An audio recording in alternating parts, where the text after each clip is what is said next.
Every sport has its big event. Every sport has its premier event, the one you want to win. Oh, I won the Daytona 500. I won the Daytona 500. This is our premier event. When it's all said and done, that Daytona 500 trophy will be the one you look at the most and remember the most. If you're fortunate enough to sit on the pole for the Daytona 500, it is a big, big deal. Jimmy Johnson, your Sprint Cup champion. That Levin car is bad fast. He's my man. It's the defending champion of the Daytona 500. He has rewritten the record books all the way up to now. NASCAR's most popular driver, Dale Earnhardt Jr. That 14 car looks good. Daytona 500 pole qualifying on Fox. Glad you're joining us. NASCAR on Fox, and proud to present Daytona 500 pole qualifying from Daytona International Speedway. 48 drivers loaded with optimism, and among them Jimmy Johnson, 5 straight NASCAR championships. Can he keep it rolling? Kevin Harvick, 2007 Daytona 500 winner. Kyle Busch, he's led the most laps in 2 of the last 3 Daytonas. Denny Hamlin, the runner-up last year in points, and then Carl Edwards have finished strong with back-to-back victories to end the year. We'll hear from all of them, and we'll see all of them throughout a beautiful afternoon here in Daytona Beach, Florida. Temperature in the low 60s. Sunsplash day with the cool temperatures and a light breeze. Jeff Hammond, Chris Myers, the gang all here today, and we were all here last night for the Budweiser shootout. 24 drivers and a lot of 2-driver tango. Yeah, it really was. And Dale Earnhardt Jr. said it's a new style of racing, Chris, and definitely it was. It was really exciting, including the big one on the back straightaway, which Regan Smith, Dale Earnhardt Jr., Carl Edwards was involved in. They got hooked up. Biggest wreck of the night. Took out a lot of good cars. There were a series of mishaps, and this one, it was Kyle Busch and Mark Martin, who at one point were driving along together. Everybody okay. Michael Waltrip hit speeds of 206 miles per hour, also involved in a wreck, and spectacular pictures there. But at the end, with Denny Hamlin trying to make a move down at the yellow line, it was Kurt Busch, his first win ever at this track in Daytona, only led 3 laps, but enough to pull out the victory. We welcome you to the Hollywood Hotel on an exciting weekend, off to a fast start. And we're glad you're with us. This is where America gathers every weekend for NASCAR. Well, what have we seen last night that we might see today? And it's really all about next Sunday in the Daytona 500. This is just a setup for next week, because you got to get it, guys on the front row established. You're getting yourself ready for the 150s on Thursday, which is going to be also very exciting as far as racing here in Daytona. But everything that we saw last night tells me that we're set for probably one of the best Daytona 500s that we've had in recent years. And that's hard to believe, but I believe that. Can we keep the speed within? I hope we can. But they showed why they're superheroes last night. They controlled the cars. They made great decisions. I know we had some accidents, but you're always going to have accidents. And I think they did a great job, and we can look forward to that as we go into Speed Weeks. All right, some drivers weren't able to run last night, but they're anxious to go today, and our Steve Burns is with one of them. Well, Chris, Brad Keselowski, the first driver out. Look, he's got that nice new uniform. But how frustrated were you to watch all that fun last night and not participate? It was stupid frustrating. I'm glad Kurt won. Really exciting finish. He did a great move at the end. And, the biggest thing you learn from it is just how patient you have to be. That whole race, Kurt spent most of it running anywhere from 5th to 10th. And towards the end, he put himself in the right spot, got himself to the front.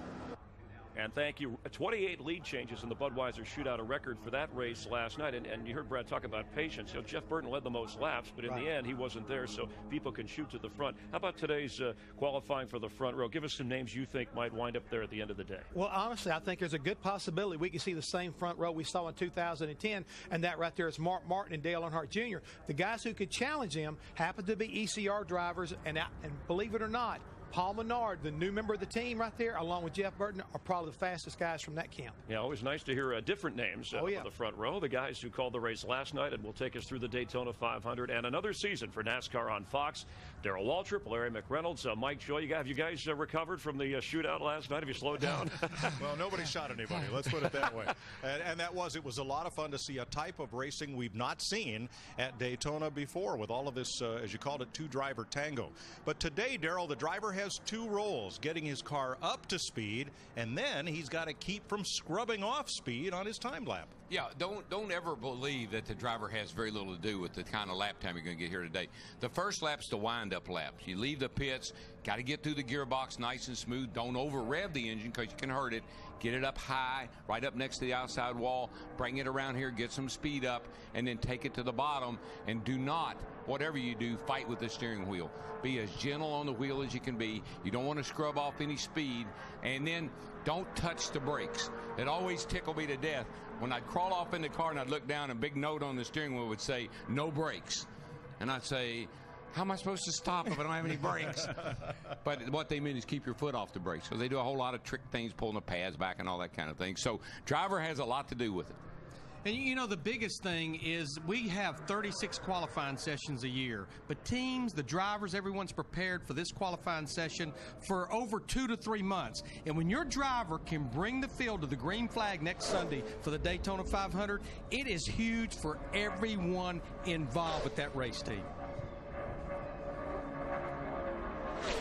You heard from Brad Keselowski. He is the first driver to qualify. 49 drivers were entered for the Daytona 500. Norm Benning did not practice, so he is not eligible to make a qualifying lap. Keselowski still driving for Roger Penske as last year, but he moves over to the Blue Deuce from the number 22. And I think because of having that number 2, a lot of people have tagged the nickname on him, BK2, this year in 2011. Keselowski, second-generation driver from Michigan. Driving one of 4 Dodges entered for the 500. And we saw, just like we were talking about there, Mike, you get that wind-up lap. Take her up nice and high, because these cars pick up momentum, and you want to be at max speed when you come to get the white flag. First lap up top, second lap right around the bottom, around that double yellow line that signifies out of bounds under racing condition. Yeah, you might. I don't think you'll see anybody drop below the line coming through the trioval here on their final lap, but occasionally somebody tries that. It's a little shorter, and that's what you're looking for, shortest distance. Keselowski turned 27 yesterday. He's the defending champion of NASCAR's second tier, the Nationwide Series, and he clocks in at 184.008 miles per hour.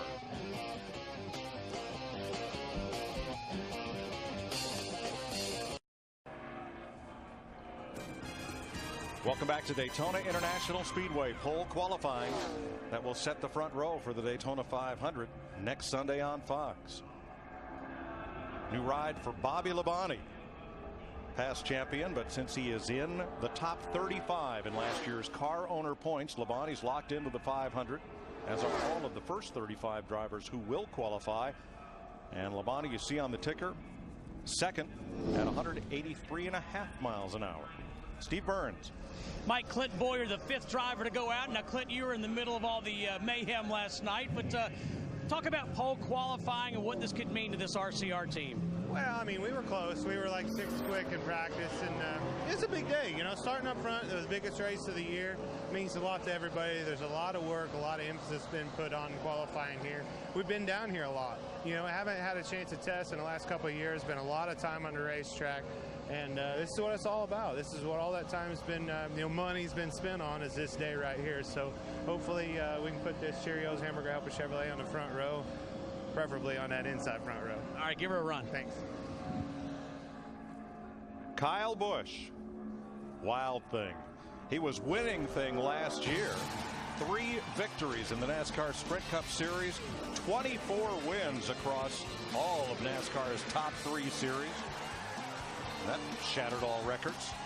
8th in the Sprint Cup standings, driving for legendary Super Bowl coach and past Cup champion owner Joe Gibbs. And those wins this year, if he could do that again this year, and assuming nobody else had more, he didn't make the chase last year, but those wins would have gotten him into the chase under the new format. Yeah, it was 2 years ago when he didn't make the chase, back in 2009. Came up just a little bit short. Last year, or excuse me, 2009, Kyle led 88 of the first 120 laps of the 500, but wound up for 41st after getting caught up in the big one. You know, a lot of times we want to beat Kyle up for maybe walking away from an interview when he's had a bad day. But he said this offseason, he relates his 2 philosophies about winning a lot to what Al Davis, longtime owner of the Oakland Raiders, always told his players.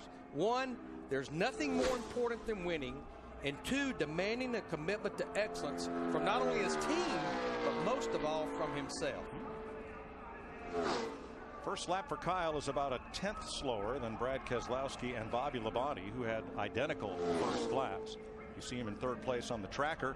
He's a newlywed. Got married in Chicago on New Year's Eve. Honeymooned for 2 weeks in Jamaica. Just to follow up a little bit on what you said, Larry, about winning. You show me a guy that's not committed to winning, if that's not the only thing he thinks about, I'll show you a guy that doesn't win much. I think we saw that last night in the Budweiser shootout. We did.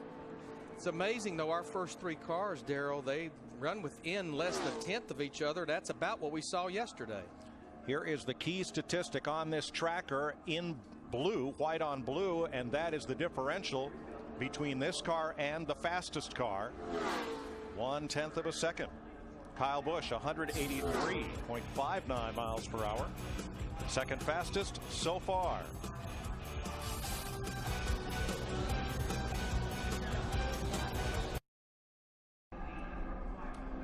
Matt Kenseth rounds out of turn 4, and he may take the pole spot from Brad Keselowski right here in his Roush Fenway Ford, and does. Kenseth is the fastest so far, the 2009 Daytona 500 winner.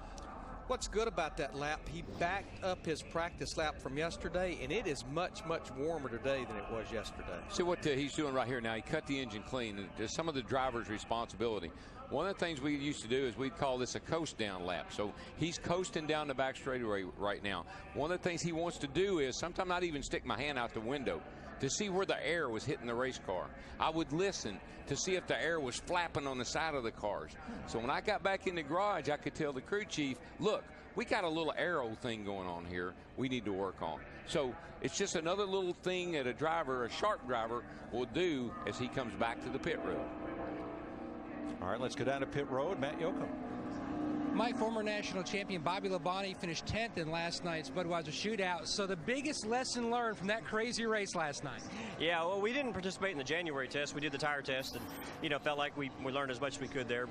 And but last night was a little different for us because we weren't really for that. But obviously you just got to be hooked up with somebody, and we got hooked up with Tony at the end, but his radios were out, so he didn't want to really be up there in a mess without a radio. So I think we had a decent run after the first segment, and learned a lot for Sunday. If everything stays the same, we'll have our plan will be of what probably a little bit better than going into last night's race. So looking forward to it, and qualifying today was a little better than we practiced yesterday, so we'll take that and see where it ended up. Should be a wild 500. To Dick Bergeron. Kyle Busch last night had a good run until Mark Martin pushed a little too hard to the back bumper, took him out, crashed both cars. How can you communicate with the guy behind you in one of those two-car deals that you want him off your back bumper? I don't know. We'll have to get brake lights or something, turn them on, or flashers, or I don't know, throw up a road flare or something. But it was just a product of what we had last night. It'll be the same thing probably in the duels, and of course for the 500. But all in all, today's the qualifying day, and we knew we didn't have a shot for the pole with our M&M's Camry, but we're looking for top in class hopefully today with the Toyota guys. So unfortunately, we all just don't seem to have the speed we're looking for down here, but our stuff races really good, and it's really fast in the pack, and obviously we saw that last night with Michael Waltrip and I teaming up and hitting 206. So we feel good about the race and what happens here later on this week, but with what happened last night, we just have to all talk about it and figure out how to make a better way of communicating with each other somehow. It was a wild night. Thanks, Dick. Clint Boyer from Kansas is on track to take the pole away from Matt Kenseth. His first lap was almost 2/10 quicker than Kenseth's. Boyer won at Talladega last October, NASCAR's most recent restrictor plate race. Jeff Hammond mentioned this at the top of the show. We anticipate that it will be a battle between Richard Childress Racing and Hendrick Motorsports for this pole here today. How about 48.59, getting close to one of the fastest speeds from yesterday's practice session. Yeah, that's 185.2. Of course, I know you're probably saying, well, last night they were running 206, but that's with all the cars out there and a lot of drafting and pushing, working together. But that's a pretty good lap. That's about where I thought they'd be. Just quickly on Kyle Busch, talking about he and Mark Martin. I heard Mark say, I don't know what happened. I did the same thing I've been doing all night. What the difference was, Kyle entered the first turn higher on the racetrack than he had been all night, and Mark ran the same line. Mark got just a little too much over to the left side of the car, and I think that's what spun him out. Mark Martin was the other half of that crash. He's on track for his qualifying lap, the defending pole winner of the 500. Here's Chris Devoda. Thanks, Mike. With Joey Logano, and you had such high hopes for the Bud shootout, and then you were one of the ones caught up in the mess. Were you deflated last night going to sleep? Yeah, it was. I wasn't very happy when I went to sleep, but you know, at least it was a shootout, not the 500. I went for points, but you know, we did learn a lot. There was a lot of good things that came out of there. You know, we did get to make a pit stop there and kind of get used to new fuel cans and all that stuff. So there was a few pluses that came out of it, just not the way I wanted to end it for sure. I had a really fast Home Depot Toyota and felt like I had a good shot at winning it, and you know, just got to make it to the end first. Hey, Mike, he could make up for it today by becoming the youngest ever pole sitter here at Daytona. That would sure be a difference, but this is one of the fellas he's going to have to get past. Mark Martin has started on the front row of the Daytona 500 the last 2 years. One of the things that always scares you as a driver, when you hop in this race car to go qualify, the first thing you're going to holler most of the time is, we don't have any oil pressure. And it's funny because they drop the oil pressure as low as they feasibly can to keep as much resistance and turbulence out of the engine as possible. It's just another one of those little tuning things, but it'll scare the heck out of you when you take off. You got 20-pound of oil pressure. First lap for Martin. It's a quick one, about 100 quicker than Clint Boyer, who presently has the pole. But he was all the way up against the wall on that first lap, using as much real estate as possible to get that car wound up, and then on the second lap, the shortest distance, right against that yellow line. And you could see his hands were not moving any. I mean, he's just basically leaning on the steering wheel, trying not to buff off any speed, because it's going to be within hundreds of if he beats Boyer. Next Sunday, Mark Martin will start his 795th Sprint Cup race. It'll be his 27th Daytona 500. Can he score his third front row start in a row? Second to Boyer, 48.651. So by 6/100ths of a second, Mark Martin misses, snatching the pole from Clint Boyer. Matt? And catching up with the Daytona 500 champion from a couple years ago. And yes, we are here to talk to you and to talk about last night's Budweiser shootout from the driver's perspective. What was the edgiest part? Well, I guess the scariest part is when you're pushing someone you can't see, you know, and we're running 205 or whatever it is, and you can't see anything. So I mean, that guy drives into a wreck, you're going to shove him into the wreck, and if he, you know, so that's probably the kind of scariest part. And the frustrating part is you've always needed other cars to draft, but you could get behind cars and keep up to the pack and make some moves. Or here, if you didn't have somebody just absolutely shoving you, or if you weren't absolutely shoving someone, you know, you were done. And at the end there, I tried to get with Denny and couldn't get up to him, and ended up being odd man out, and I got lapped in 15 laps. So it was pretty frustrating. All right, thanks, Matty. Yep. But you know, in all honesty, it's no different than it's ever been down here. I mean, we haven't changed anything. Well, we have a spoiler versus a wing earlier last year, but still, you can't see through these cars no matter what, though. You couldn't see through the wing. You can't see through the spoiler. That's just all these things that I hear them talking about. It's not like it's brand new. Tony Stewart on track. Last year, 2 victories, 7th in the standings. He told us the other day, this year, he is poised to come back and perhaps win his 3rd Sprint Cup championship. First time at Indy for the 500, he sat on the pole. First time at Daytona for this 500, he started from the front row. Tell you what else he shared with us the other day. You know, he has some World of Outlaw teams, and last year he hired a young lady out of New York, Jessica Simpkin, that drives one of his World of Outlaw teams. He said, as we started traveling around the country, we realized we somewhat enjoyed each other. Guess what? Jessica's now dating the car owner, Tony Stewart.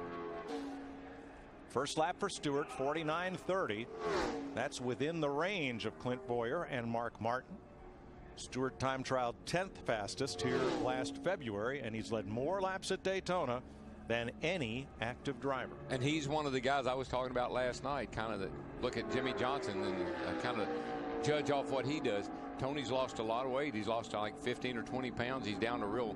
He looks really good coming into this season, physically, mentally, emotionally. I think he's well prepared to get a great start. And we knew he would be a player as far as a top qualifier, because I think we've well documented in his third year of being with Stewart-Haas that they get the Hendrick engines, they get the Hendrick technology, so not surprised to see him up there. And there he went below the yellow line. Now, that's perfectly legal when you're qualifying. Get down on that apron if you want to. Just don't do it on the last lap, well, any lap of a race. Third quickest for Tony Stewart, 48.67. That's 8/100ths off of Clint Boyer, who is fastest so far. Steve? With Kevin Harvick. And Kevin, you said even though there's $20 million worth of asphalt on this racetrack, it's still the same old chess match. Was it last night? Well, for us, it played out really well, and you know, there towards the end, we started hitting the rev limiter and weren't able to do the things that we needed to do to push the 24. But we'll have that rev limiter changed, and it'll be the same old Daytona, and we'll be right where we need to be in the mix of it come Sunday with our Budweiser Chevy. So happy with the way that it played out. Obviously, you want to win, but definitely a different strategy. But this is Daytona; doesn't get any better. We like the new uniform. Let's go to Matt. Steve, I don't know anybody who's more excited about Speed Weeks 2011 than Mark Martin. A fast car every practice session, including last night's race. But a crazy incident between yourself and Kyle Busch. Have you talked to Kyle, figured out what happened yet? Just racing. You know, no.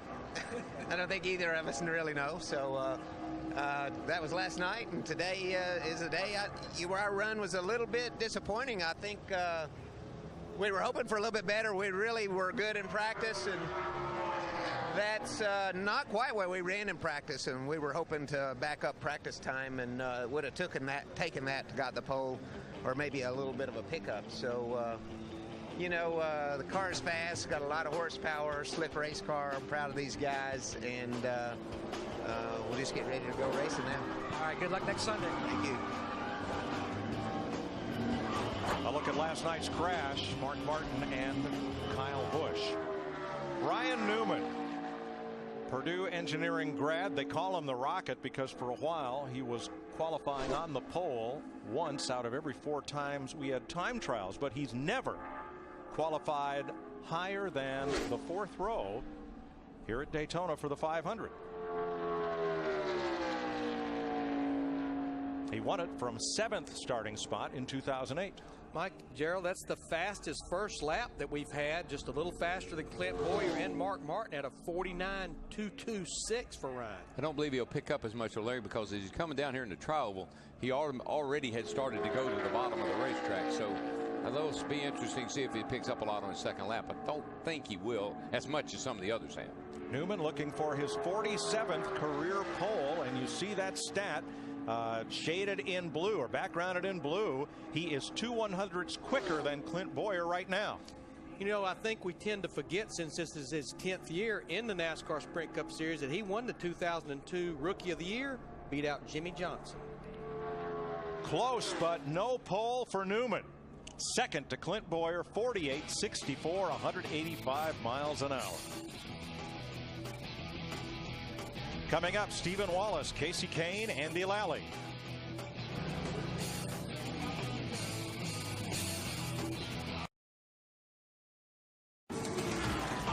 Daytona 500 qualifying on Fox is sponsored by Sprint, proud sponsor of the NASCAR Sprint Cup Series, by the new 2011 Ford F-150, built Ford tough, and by Napa know-how. Stephen Wallace, the younger son of former Cup champion Rusty Wallace, times in for his first Daytona 500, 49.29. He's the slowest of 9 so far. This might be his only Cup start of the season. He's going to run the full nationwide series. Matt? Mike, it's been a productive Speed Week so far for owner Tony Stewart. The King, Steve Kinser, won back-to-back in his Outlaw car. His 39 car with this guy, Newman, almost won the shootout. And right now, you guys are sitting 2nd and 4th on the board. Not too bad so far. No, I would settle for where we're at actually right now. So, you know, we had a good run with our Office Depot 1 Chevy, and Ryan with his U.S. Army Chevy. We're really proud of everybody at Stewart-Haas Racing. It's a good way to start. All right, Steve. with Daytona 500 champion Jamie McMurray. What a year. You win the Daytona, you win at the Brickyard, you win at Charlotte, and you and your wife have a baby boy. Yeah, it was a great year, and it'd be hard to top that this year, but we got off to a really good start last night. Our Bass Pro Shop Chevy ran second. It was a really exciting race for a driver. I mean, I had a great time in the car, and I hope it was fun for the fans to watch. But we crashed our primary car yesterday, so this is our backup. But the guys worked. Literally, I was just talking to the guys, and they didn't even get to watch the race because they were in the garage rebuilding this car. So we changed engines and all the suspension parts. So hopefully have a good solid run here. Hey, good luck. Thank you, Jamie. Thank you, Mike. Thanks, Steve. This is Casey Kane carrying new colors for 2011. Actually, he joined the Red Bull team with 5 races to go in 2010, leaving the Richard Petty Motorsports Gillette-owned team. And in those 5 races, he won the pole at Homestead and finished 6th. That was one of 4 poles for Kane in 2010. One of the Toyotas, and we saw yesterday in practice, looks like they don't have a lot of speed for qualifying. We feel like we saw in the Budweiser shootout last night that these drivers should race good. Got a lot of speed in race trim. Kane's first lap quicker than Kyle Busch, who is the fastest Toyota so far. Casey had surgery on his knees in November. Put that off until the postseason last year. Ready to go. He'll race with this team for 2011 and then move to Hendrick Motorsports. And you know, he shut the media down when we were here for testing because they were kind of referencing that this is just a stepping stone to Hendrick Motorsports. He said he is absolutely not viewing this year as that. He's looking very forward to this year with Red Bull Racing. Kane is the quickest of the 4 Toyotas so far. 7th overall with a lap of 49.01.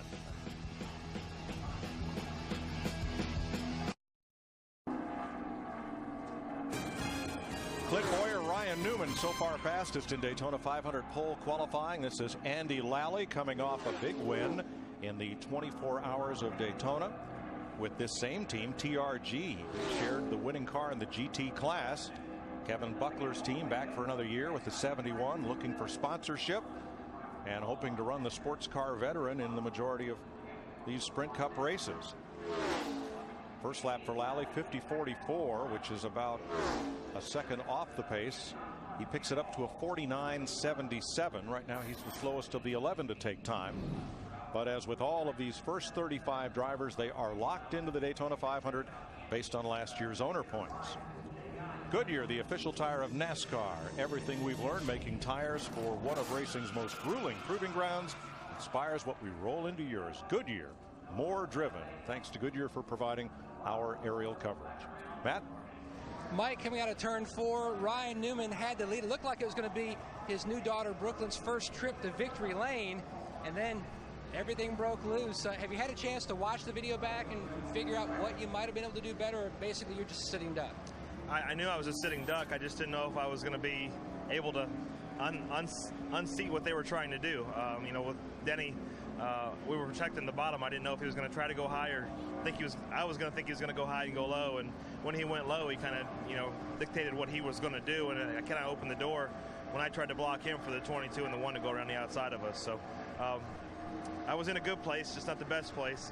And I wouldn't have thought that Kurt was in the best place. I really would have thought Denny was in the best place, but we'll all learn from that. I'm sure I wasn't the only one studying it, so we'll go on. But got to thank the soldiers out there. It was a great run for our U.S. Army Chevrolet today, so a shout out to them. And I guess the 33 kind of spoiled our drama because he went out before us, but I think we are, and we're a pole contending car, and proud to represent the U.S. Army, and all the guys at Stuart Haas did a great job. Currently holding station on the outside front row. Nick? 23-year-old Stephen Wallace is a guaranteed starter in the Daytona 500. At what age did you think that someday you might run the Great American Race? Well, let me think. I really started thinking about when I was about 6, but then I got to 8, and I determined I was. So I figured out. But no, man, we were on a 49.30. We were on a 49.50 in practice. So that was a 2/10 pickup for us, and you know that's really exciting. That's obviously not as fast as we want to be, but we're locked in the race. Times, really doesn't matter to us. I think the car will draft really well. But, man, I just really want to thank 5 Hour Energy and, Aspen Dental for coming on board and making this whole thing possible. And we're going to get back in the garage here, really working on this car and get it ready for racing. Okay, we wish you well next Sunday. Okay, Mike? Thanks, Dick. Brian Vickers is one of the great stories of this sport. He's a past champion of what's now the Nationwide Series. Ran the first 10 races of last year through Darlington and then had to sit out for a medical issue. The doctors repaired a hole in his heart, got him all tuned up and cleared to race, and he is back. And I think having most of a year off has only made this young man more determined to win. Stoked to fire. Yes. While he was away. First lap was 49.75, which is back there with what a lot of the Toyota teams run on their first lap. Picks it up to a 49.03, puts him 10th. Chris Myers. Mike, guys, best Daytona 500 finish for Vickers, 7th in 2006, but at the age of 27, Mike and the guys referenced, you talk about a comeback. Here's a guy who had heart surgery in July, thankful to be back in a car, but very competitive. What's he going through in this comeback? Right now, he's like a kid in a candy store. This kid, he lives the life of a daredevil. I mean, he jumps out of airplanes, he flies stunt planes. He loves living on the edge. And the bad thing about it, when he went down last year, I think the whole Red Bull organization went with him. I believe they rally around him, and this year coming back and putting him in this seat along with Casey Kane as his teammate, these guys are going to put on a pretty good show and make a pretty good run for being up in the championship. Yeah, Vickers tweeted today that he played golf this morning. He's going to run here. He'll drive back to Fort Lauderdale, so he's very relaxed. Meanwhile, Kevin Harvick tweeted today. He said, pretty easy day, Jeff. Probably don't have a pole-winning car, but should be decent. Well, this is what we've been expecting. We know that Richard Childers Racing, along with ECR engines, Earnhardt Childers engines have been very, very strong at the restrictor plates. And we thought these guys would be challenging. But for some reason, I think his 29 car, a lot like when he won the 500 a couple years ago, is a better race car than it is a qualifying car. And I think Kevin realizes that early on. And Mike, Joe Girardi, Yankee manager, big race fan, he texted Harvick after Homestead, Miami, saying he had a great season, but he still couldn't figure out why Harvick didn't win a championship. I think Harvick might be wondering the same about Girardi, but he has his eye in that direction once again. Kevin Harvick won the regular season last year. He was leading the points after 26 races. He piled up 26 top 10s and wound up a career best third in the chase for the Sprint Cup. When Harvick won the 500, he started 34th. And I think Darrell hit it right on the head during our practice coverage on Speed yesterday. This is not a car that's set up to qualify. This is a car that's set up to win. Yeah, and you can come down here, and Larry knows this. You come down here with a car, it's really slick. It's the least amount of downforce and least amount of drag, and it's going to qualify pretty darn good. When you get in the race like we saw last night and you get cars all around you, that thing's going to be a handful hard to drive. I believe they compromise with their car when they come. Bring car with little downforce, qualified decent, but race great. Harvick has the 5th fastest first lap so far. It looks like he's on track that's about what his second lap is going to be, somewhere right around 5th or 6th.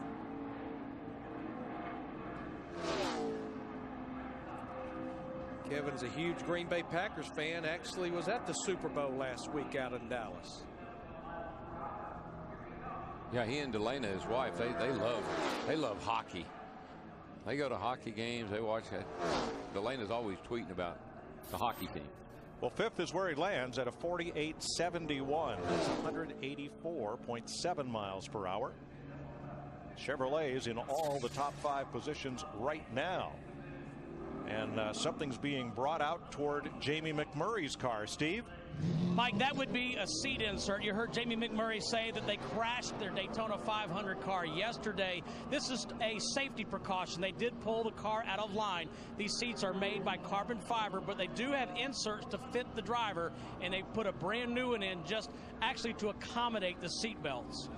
Well, I think Jamie pretty much mentioned in his interview a while ago how much this team had to go through. Plus, they also had to deal with preparing and racing the Budweiser shootout car last night. So I think with changing the engine this morning, maybe that's the one thing that just kind of slipped through the cracks. And you do not want to go on the racetrack, even when you're all by yourself and in qualifying race, oh, it'll be okay. You cannot have that attitude. Safety is a top priority all the time. Anytime you get in that race car, everything has to be right. I think it's a great call to put in the car, in the seat, what he needs. Be comfortable and be safe. McMurray climbing back in. Owner Chip Ganassi looking on, and they're going to get him strapped back in and ready to run as Joey Logano is on track. The youngest driver ever to start a 500 at 18 years, 8 months, and 22 days in 2009. He started 9th that day, finished 43rd. Started 16th in last year's 500. Krista? Marcus Ambrose is from Tasmania. Is there anything down under that compares to the Daytona 500? Not compared to last night, but that race with the 2x2 deal, that was very entertaining, very different. I'm trying to work out whether it's good, bad, or indifferent, but we're really excited about 2011. We've got a brand new suit on with Stanley on board. We've got a new team back in the Ford Racing family, so I'm really excited. And we're finally here. You know, it's been a really long off season for us, and just can't wait to get started. We love seeing the smile. Thanks. Ambrose drove Fords in Australia to the Touring Car Champion or Supercar Championship there before coming stateside. Joey Logano at 49.66 on lap 1. That's about middle ground for that first lap. Based on what we saw in the Budweiser shootout, I think the Joe Gibbs Toyotas in particular, I don't know that they're going to start up near the front in those dual races or in the Daytona 500 next week, but I think they're going to be bad fast in the race. Logano will start his third 500. Next Sunday, you'll see it live right here on Fox.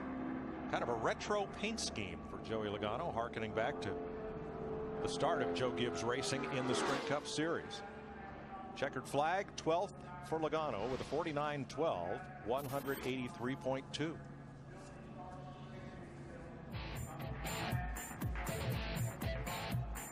Coming up, David Gilliland, Jamie McMurray, Paul Menard, and Juan Montoya.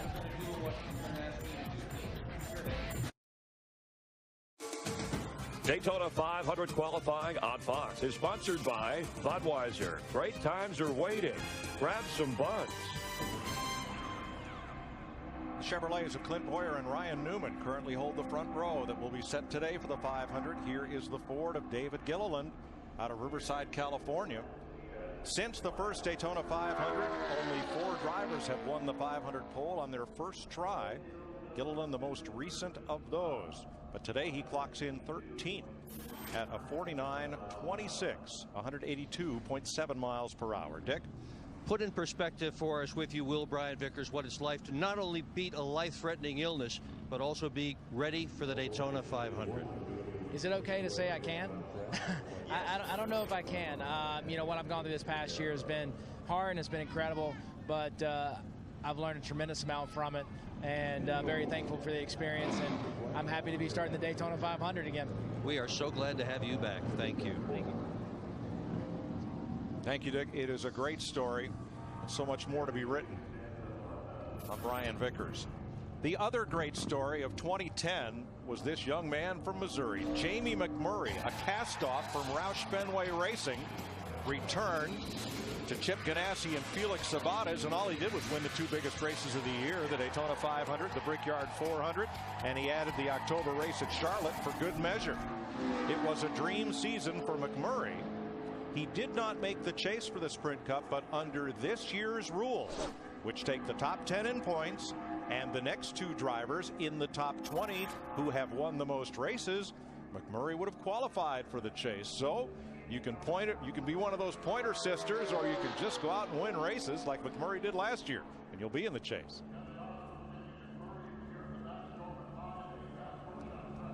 He is the defending champion of the Daytona 500, which you will see right here on Fox next Sunday. Pre-race show delivered by Pizza Hut beginning at noon Eastern Time. You know, the biggest thing about the Daytona 500 is every single year we come down here, and we've been doing it with NASCAR on Fox since 2001, someone always catches us by surprise, just like Jamie McMurray did last year, Matt Kenseth the year before, Ryan Newman before. If you think about it, the last 10 Daytona 500s, we've had 9 different winners. There's always someone that pops up like a surprise by the time we get down here. Yeah, they're landmark events. You know, the World Series, the Super Bowl, the Kentucky Derby, and the Daytona 500. It's on the same plateau. Is it a coincidence that last night the two cars who finished up front in that tandem draft for the last part of that race were owned by two fellas who regularly duke it out in open wheel racing, Roger Penske and Chip Ganassi. Now, you know, those two guys I think have really worked hard, and we've heard Roger and Chip both say, I'm just trying to establish myself here. They've been here a long darn time. I don't know how long they think it takes, but I think that was another one of those efforts last night, working together. Look, if one of us can win, it's going to make both of us look good.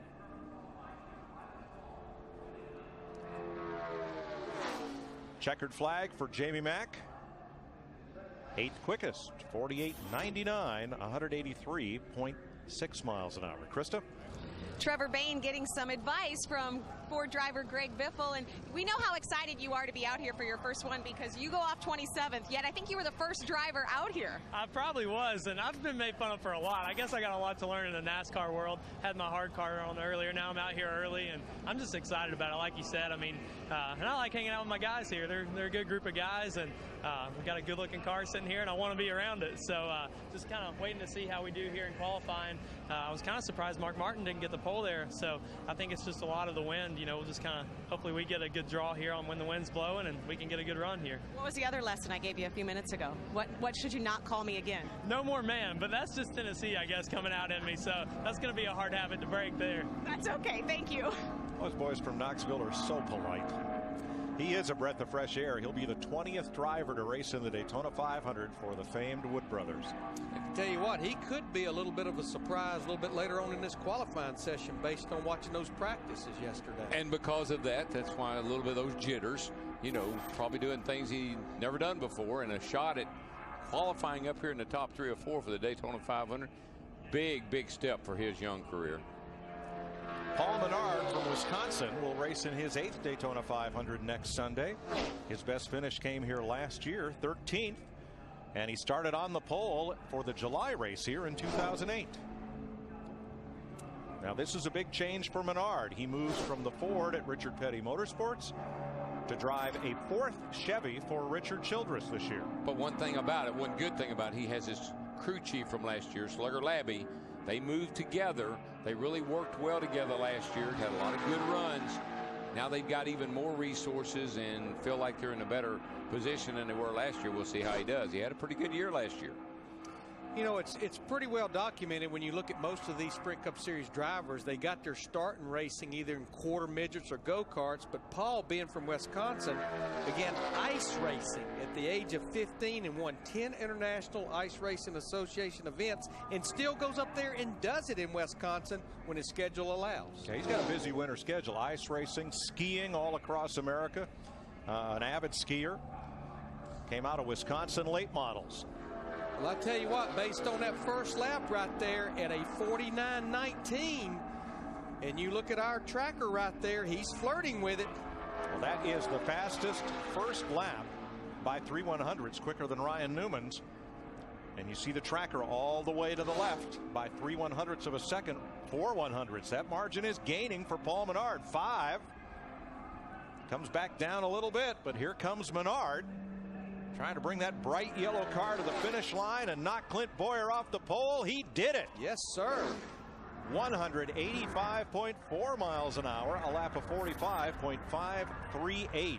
So by 5/100ths, he takes the pole away from Clint Boyer. So I would say that if someone said, Paul, do you think that move over to Childress was a good move?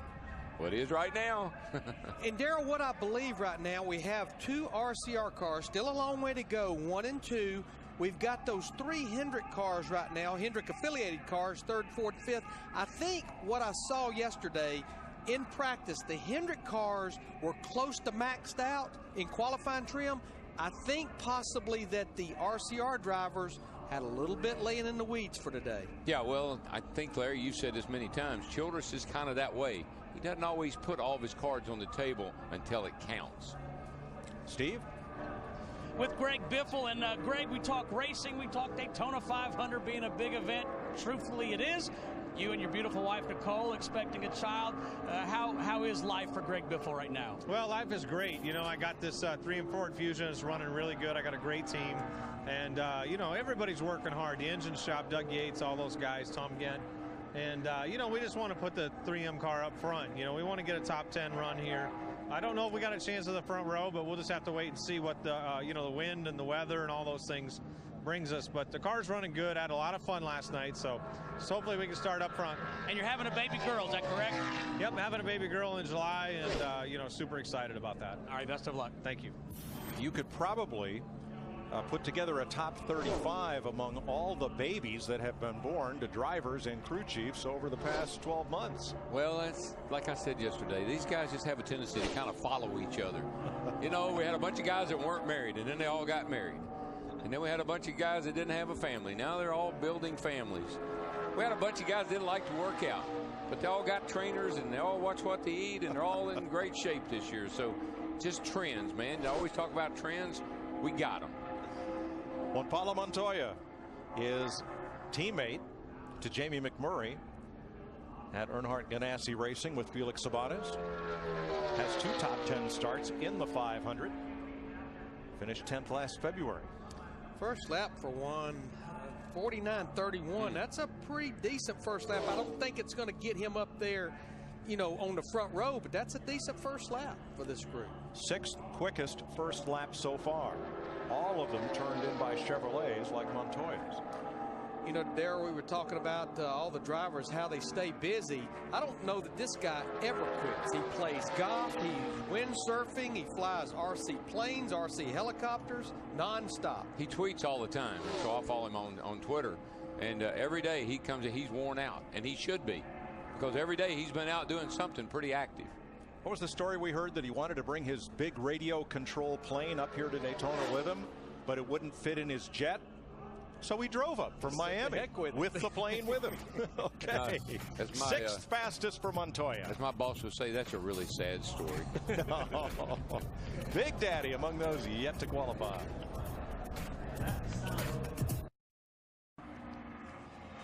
Live at Daytona International Speedway and qualifying for next Sunday's Daytona 500, Dale Earnhardt Jr., who was second last year, sat on the pole last night in the Crazy Go Nuts Budweiser shootout. As we check out some cars on the track, along with Jeff Hammond, Chris Myers from the Hollywood Hotel. Yeah, we're currently right now watching Robert Richardson right now completing his qualifying run, and he moves up to 18th. And Chris, we need to make sure everybody understands we're setting the front row. Everybody else is being, you know, lined up for the 150s, which are the qualifying races to get into the Daytona 500. The only 2 guys that are locked in are your front 2 guys at the end of this qualifying, which are currently Paul Menard and Clint Boyer. Yeah, and Jeff Gordon coming up in a moment. We'll see him on the track. Speaking of Paul Menard, we have him standing by with our Matt Yoakum. New number, new colors, Chris, for Paul Menard, currently on the pole. Your teammate, Jeff Burton, still have to go in a few other cars, but you have to be impressed with the debut of this team. It's unbelievable. To prepare, you know, for this race, for Phoenix, for Vegas, we're so far ahead of the curve right now, and you know, Slugger and the boys, you know, just gave me an awesome race car today. Jeff's going to be fast. A couple of Hendrick cars are going to be fast.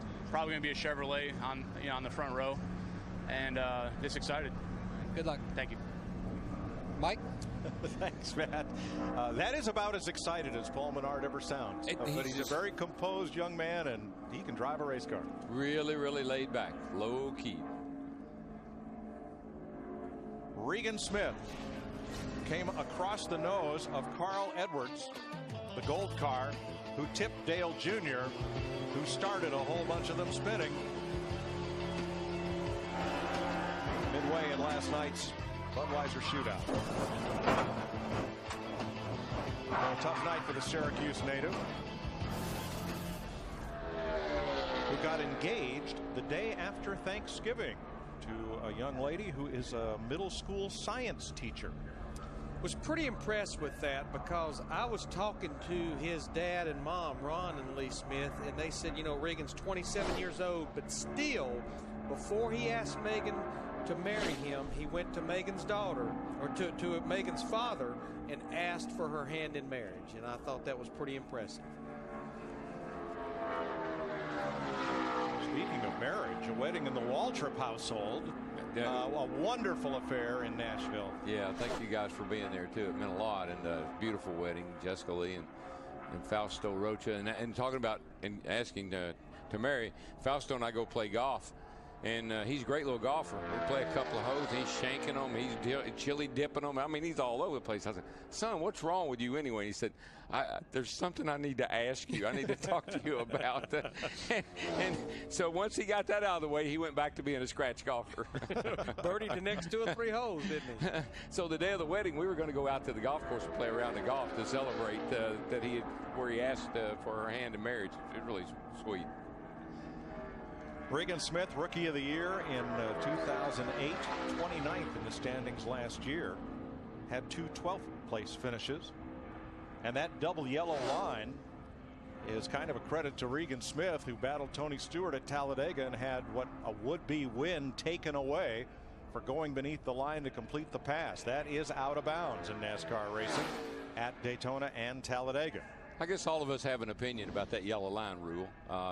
We all know why it's there, and certainly probably has saved more wrecks than we all even imagined. But man, I just like to see on the last lap coming down that last off turn 4 of this line down here, just let them race. Have at it, boys. 11th fastest for Regan Smith. Dick Bergman. With Juan Pablo Montoya, you raced last night in the shootout. Saw the thing where you've got one driver right behind another. Will we see a lot of that in the Daytona 500? I think we have to. I think, be honest with you, I think this target shape is pretty good. We got a very good race car. Yesterday we had a lot of bad luck. We're in the middle of that wreck. We're actually in the tail end of that wreck. I saw it happening, and you just kind of don't have anywhere to go. So it kind of sucks. But I think we'll be pretty good. I think we got a good race car, and it depends. I think NASCAR wants to tweak the rules a little bit for the next couple of races. So we'll see what happens. Okay, thanks, Juan.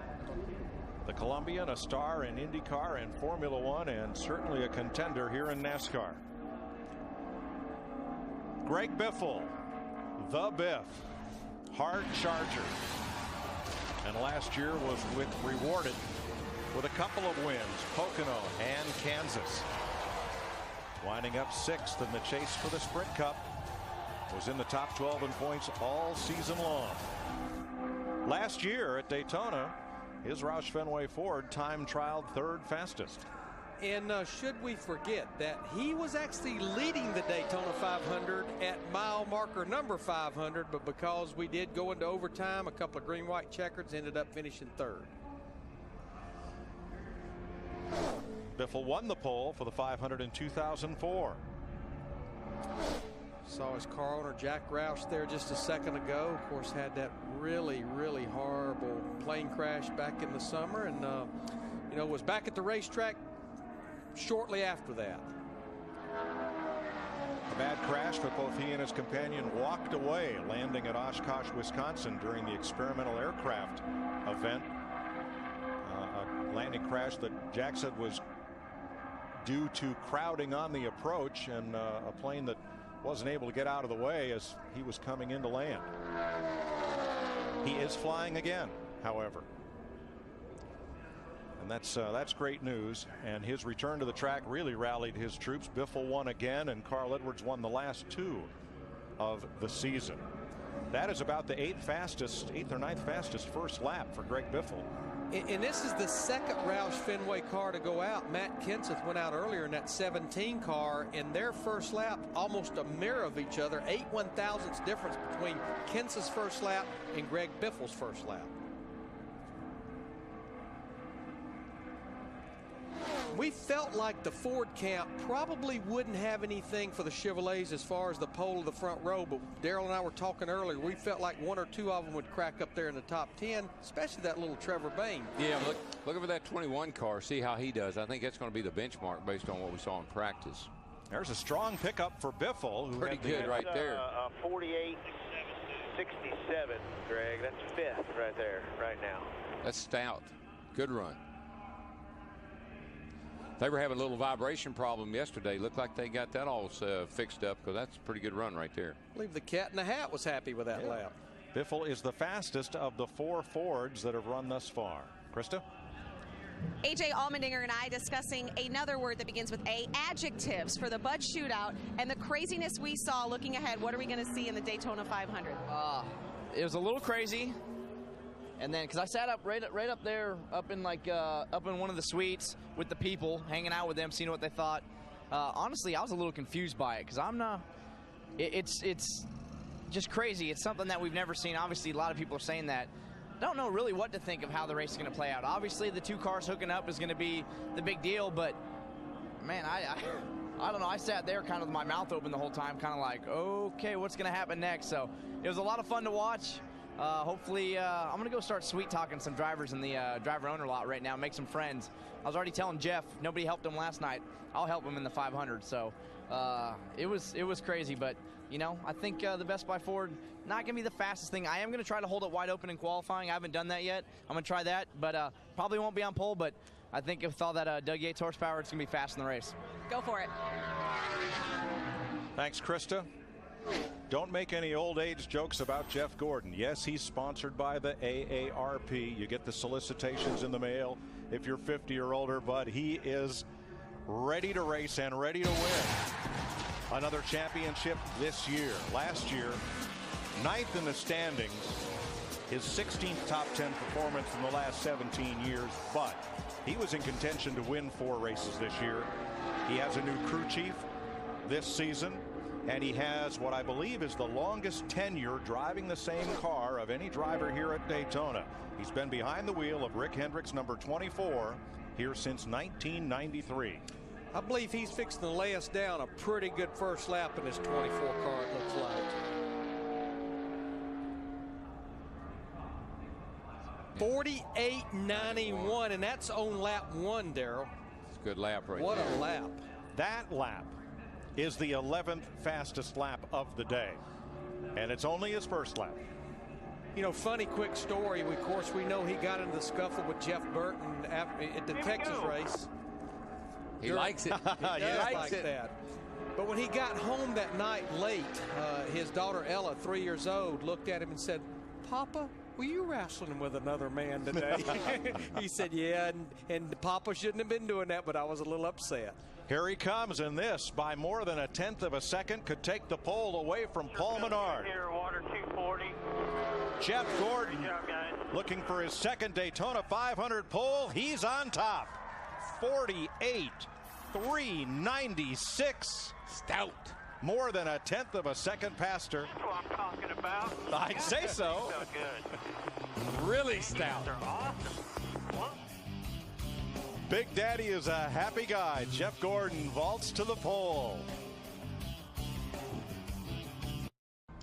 Jeff Gordon has just taken the pole from Paul Menard. Those two Chevys currently hold the front row. New crew chief Alan Gustafson and Jeff celebrating what was a tremendous run. 14/100ths quicker than Menard. Guess who had what crew chief had the pole last year here? Alan Gustafson with Mark Martin. Dick? Hey, Jeff Gordon, brand new crew chief, a very fast car. You guys are clicking or what? Things are clicking. You know, I'm so proud of these guys. I mean, I know everybody talks about how hard you work, but these guys just pay so much attention to detail, and that's why they've been on the front row here the last couple of years. I just get the pleasure of driving it, and really excited about this entire season and the Drive to End Hunger Chevrolet. So you're going to win the Daytona 500 to start it off? Well, we saw last night you can't predict what's going to happen in this kind of draft session, and it's going to be interesting. But boy, it sure does make it nice to have a good starting position, and I hope we can maintain one here. All right, thanks. Thank you. Nice run. And having a new crew chief won't slow you down. 4 of the last 5 Daytona 500 winners had a new crew chief from the previous season. Marcus Ambrose, the first of the 2 Richard Petty Motorsports cars that will qualify back-to-back. 9th fastest for Ambrose with a 48.71. Krista? Dale Jr. standing by his race car, and before the Bud Shootout, you said, I don't know what to expect. So after the Bud Shootout, what surprised you most about last night? I think that we all didn't know whether we would be in the little 2-car packs from the very start to finish, and so we just all kind of wondered how that was going to work out. But it was pretty fun. I mean, anytime you're out there racing, you're having a good time, and we're just hopefully we can find a little more speed. Did you see what your teammate just did? Yeah, I mean, Hendrick, they build awesome motors, and they got great fabricators. I mean, these cars are plenty capable of being on the pole. They were last year, and so that's good. Hopefully we can get enough out of our car to give him a run. Want to thank Amp Energy, Mountain Dew, and National Guard, and all our sponsors. And it's just an easy day, man. Wish they were all kind of like this, but we'll see what we can run and get ready for the qualifying races. Thanks, Dale. I'm glad he says it's easy. There's no way I could do it, Mike. Well, 2 laps and go to the beach. I mean, Dale Jr. is 4 cars away from making his qualifying run. Fox Fantasy Auto Racing is back on FoxSports.com. Pick 5 racing stars to compete each week of the season. Compete in groups with your friends or other racing fans. Are you up for the racing challenge? Go to FoxSports.com/fantasy. Mike, what's not easy? Talking about being easy. When a driver is really excited and up, he's got to act like he's not. When the driver's not up and not really into it, he's got to act like he is. So it's kind of a role the driver has to play. You don't want to be, you kind of want to hit it right in the middle. And that's hard to do. But he definitely has to be a cheerleader a lot of times when that team is maybe a little bit down. No question. A car number that's been to victory lane in the 500 7 times with Stock Car Racing's king, Richard Petty, at the wheel. This is the Richard Petty Motorsports number 43 for A.J. Allmendinger, who finished 3rd in his first Daytona 500 in 2009. There's no question when AJ went to drive for Richard Petty Motorsports that you could almost see that Richard Petty somewhat wrapped his arm around AJ Allmendinger, kind of like, this is my boy right here. And they did have a little bit of a huge powwow in the garage area at the 4th of July race last year. Got a little heated there for a little bit. When you said he wrapped his arms around him, you weren't lying. Well, I think he was pointing his finger at him that big old long index, that ET index finger poking him in the chest. I don't think AJ took kindly to that. First lap complete for Allmendinger, 22nd at a 49.53. Now you see where that line is on our Fox tracker, and that will stay there to indicate the first lap. Of particular interest is going to be that number backgrounded in blue, which is the difference. Plus means slower than the fastest qualifier. A minus would be quicker. You have speed, you have RPM, you have over here where he would place if that lap would end right at this moment. It's a dynamic tracker, and there's a lot going on there, but all the information you need to follow your favorite driver is right there. Looks like he may end up being just a little bit slower than his teammate Marcus Ambrose in the 9 car that was just out a second ago. Marcus is 9. Looks like AJ's going to end up about 11th. 48.83, 184.29 miles an hour. Allmendinger has the 3rd fastest Ford so far. Let's go to the mayor, or is it the senator of the garage area? Let's go to Krista. Thanks, Mike. Well, last night, Jeff Burton, you told me that you learned more in that first 25 laps of that shootout than you'd learned in all the days of testing. I know it didn't turn out the way you wanted. What gave? We really don't know. We had Clint behind me pushing like heck, but we just couldn't go anywhere. I think that as the speed picked up, certainly it seemed like some people had got their rev chips pulled out, and we didn't get ours pulled out. And that obviously was part of it. But to be quite honest, Clint was there pushing all he could. We just couldn't make any lap time. So I really don't know. I swore, I said, when we get a chance to win races this year, we're going to win them. We ain't giving them away, and we felt like we gave the first one away, so we'll have to redeem ourselves. Well, I'm going to let you choose something right now. Better nickname for you, the mayor or the senator? What would you rather be called? Whichever one has the less people calling and complaining, that's the one I want. So either one of those probably won't work. I was going to say, politics is bad then. Thanks, Jeff. See, he's such a politician. And one of the sharpest minds in the garage area. Yes. I was going to say, that's not the answer I was expecting from him. Yeah, well, you know what happened? You gave him an option. You can't be one or the other. You got to. When he hangs up his helmet, if he doesn't run for public office, I'll be surprised. I agree.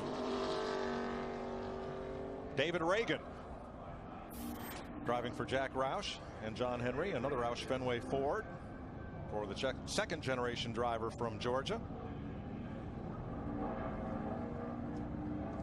This will be David's 5th Daytona 500. In his debut in 2007, he finished 5th. Yeah, the carburetor restrictor plate tracks for David Reagan, whether it be here at Daytona or Talladega, definitely has been one of his strong suits.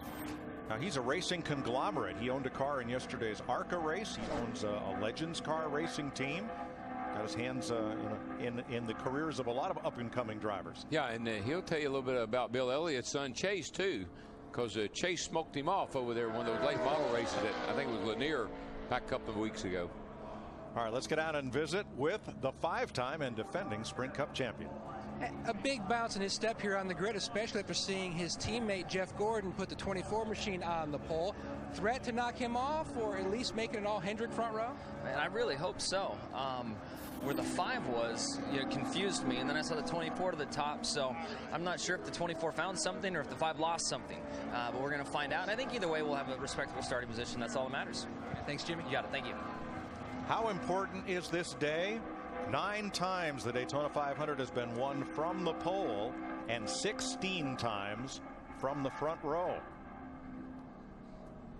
Just goes to show you, if you've got a fast race car, it'll work on both Sundays, qualifying day and the Daytona 500. Pretty much always been my theory, and I think most guys will tell you, what can you do to help me on a track like this? Give me a fast car. There you go.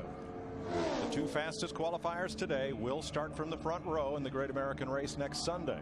Everyone will start one of the Gatorade dual races on Thursday, and that's where the rest of the field will be set. Now, when we get outside the top 35 to what would normally be knockout qualifying, 3 of those drivers will know that they will be in the 500, and the others will have to try to race their way in. Of all the years I've been coming here, I don't think I've ever heard a driver, people say, practice and the qualifying races and everything that we do. Why do you do all that?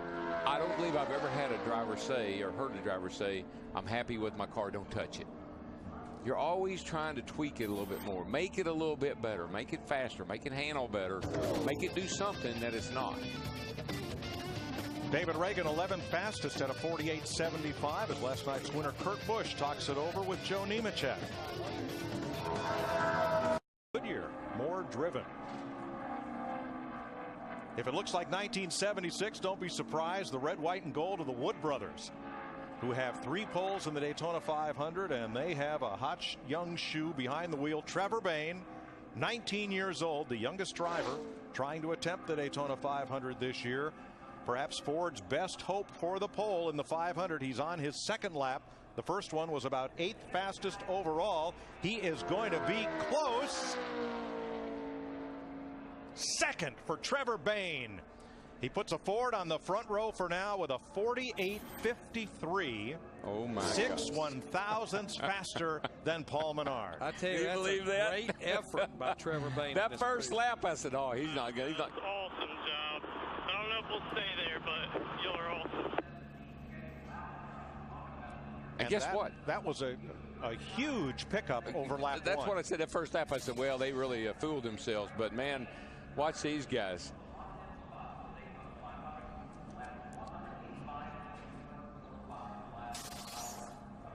Most likely that was the tire guy. Or maybe the engine guy. Or maybe the engine guy. It was not the crew chief. That's Donnie Wingo. Well, Trevor Bayne's in good company. Cale Yarborough, A.J. Foyt, and David Pearson all won poles for the 500 for the Wood brothers. What a run for this youngster from Tennessee. And he's scheduled to run about 17 or 18 races for the Wood brothers unless they possibly think they can get more sponsorship. They've won it 4 times with Tiny Lund, with Cale, with Foyt, and with Pearson in that famous finish with Richard Petty from 1976. Dale Earnhardt Jr. qualified on the front row for the 500 in 2003 and 2010. He started top 10 in all but 1 of his starts in the 500. 6 Daytona victories in the Nationwide Series. He won the 500 in 2004. 3 dual qualifying races. 3 nationwide races on Saturday and 2 Budweiser shootouts. We've just seen a very upbeat Dale Earnhardt Jr. throughout the testing in January, throughout the entire speed weeks. And he said, with the right formula, the right chemistry, and good communication, I feel like without a doubt I can get back to where I was when I was winning races in competitive driving at DEI. You can't hang around Stevie Letarte and not be pumped up. That guy is always up, and I've said it over the whole week we've been here. I think that's a great marriage right here. I think it's going to be a good combination. I think those two guys are going to really be good for each other. 22nd on the first lap, 49.06. That's the second quickest. Yes. That's a good second quickest first lap. Think about Trevor Bayne was 49.30 on his first lap. And look at the differential. Right on it. Right on pole speed. So Junior trying to knock that Ford off the front row and set up there with his teammate Jeff Gordon. And I'm going to tell you what I think even makes this a really good lap. When his teammate Jeff Gordon qualified, the American flag we watched that gives us a good indicator of the wind was laying straight down. Now actually Dale Earnhardt Jr. is having to fight a pretty good headwind down that back straightaway. Good numbers. Like it's going to be close. It's going to be right on it. Gordon's lap of 48.396. Junior. Do it. Yes. First. 48.364. 22 1,000. I think Junior Nation came to life. 22 1,000ths of a second. Excuse me, 32 1,000ths of a second. Separate Dale Jr. and Jeff Gordon. And two of Rick Hendrick's cars right now are on the front row. And I think his two biggest bullets will be, there's his crew chief, Steve Letarte. That whole team was with Jeff Gordon last year. Now they're with Dale Earnhardt Jr. But I think the two biggest bullets will be the other Richard Childress car, Jeff Burton, coming up here shortly, and then his teammate, Jimmy Johnson. Dick Berggren. With 19-year-old Trevor Bayne now third quick so far this afternoon, what did you do behind the wheel to help your run? I prayed a lot before I got in the car, first of all. And, you know, really as a driver, you just got to make sure that you don't scrub any speed. You got to hold the wheel as steady as you possibly can. A lot of teams run a manual box here, so that actually helps you stay steady, even though it's a lot of different wheel input.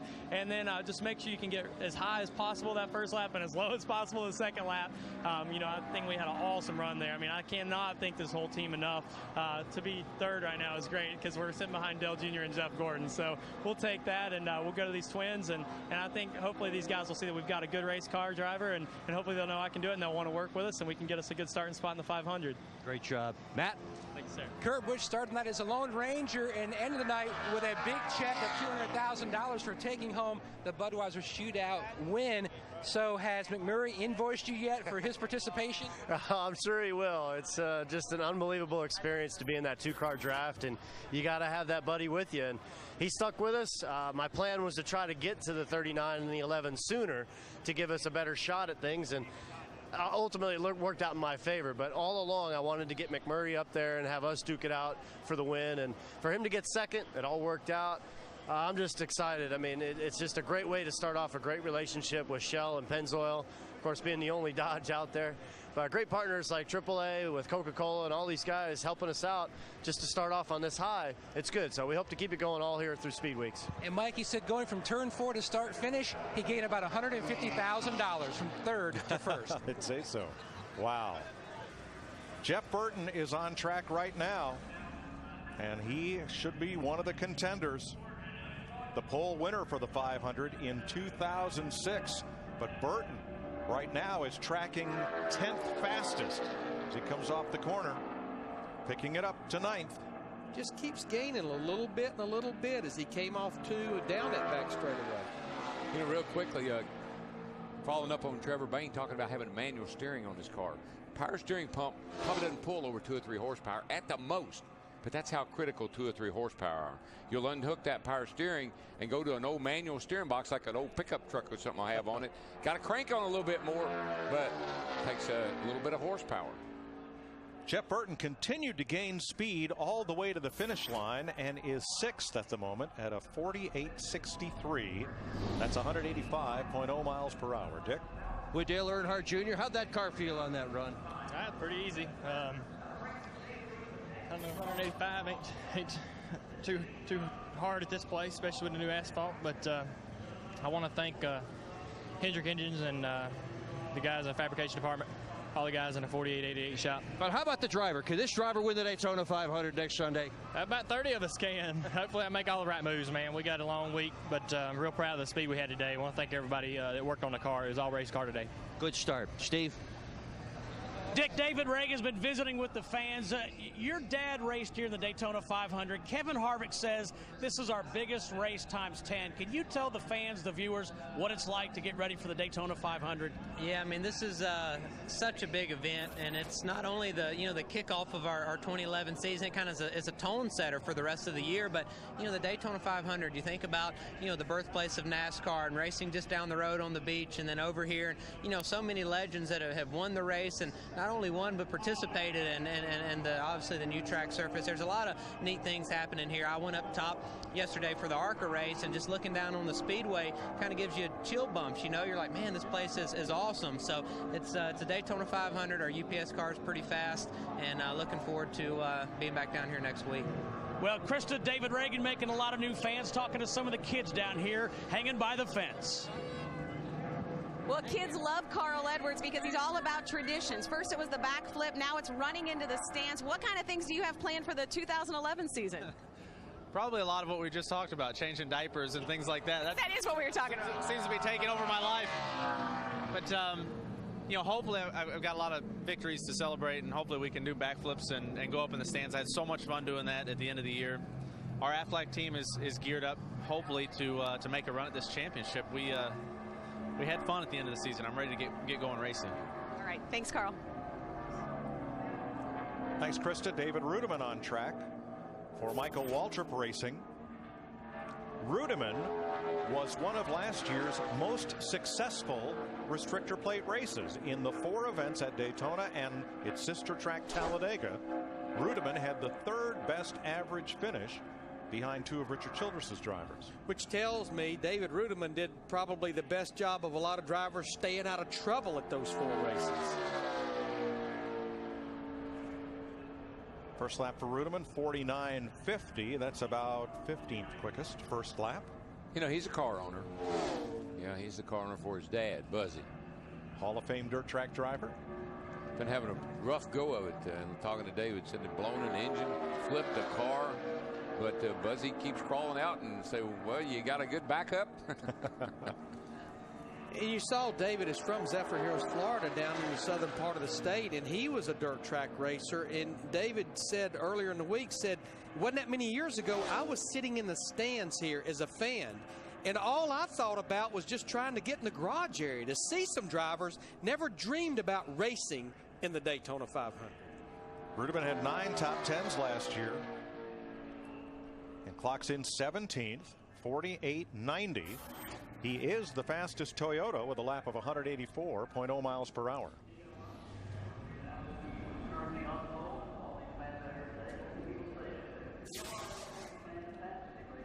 Jeff Burton climbing out after his run. Gives the parade float wave.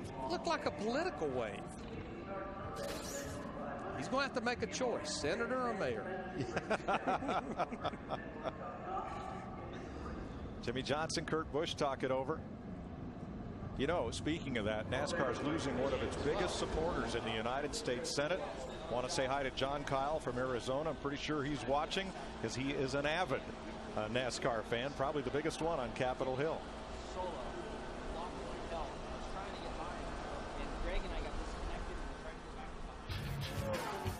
Our coverage of Daytona Speed Weeks continues next weekend. 2 sessions of Sprint Cup Series practice on speed, followed by the Camping World Truck Series. Then next Saturday, it's the final session of Sprint Cup practice on speed. And next Sunday begins with NASCAR Race Day on speed. And then the 53rd running of the Daytona 500 on Fox, followed by NASCAR Victory Lane on speed to wrap it all up. Our coverage of Daytona Speed Weeks leading up to the Daytona 500 continues next weekend on Speed and on Fox. I couldn't help but halfway listen to Kurt Busch and Jimmy Johnson here, still talking about the Budweiser shootout last night. Committed to leaving a lane down there for it. Yeah, you're right. If it was me, I'd have gone down there. Been trying to talk to I'd have held it right on that double yellow. I said, whoever's coming is coming. They worked He was trying to get away from the side route.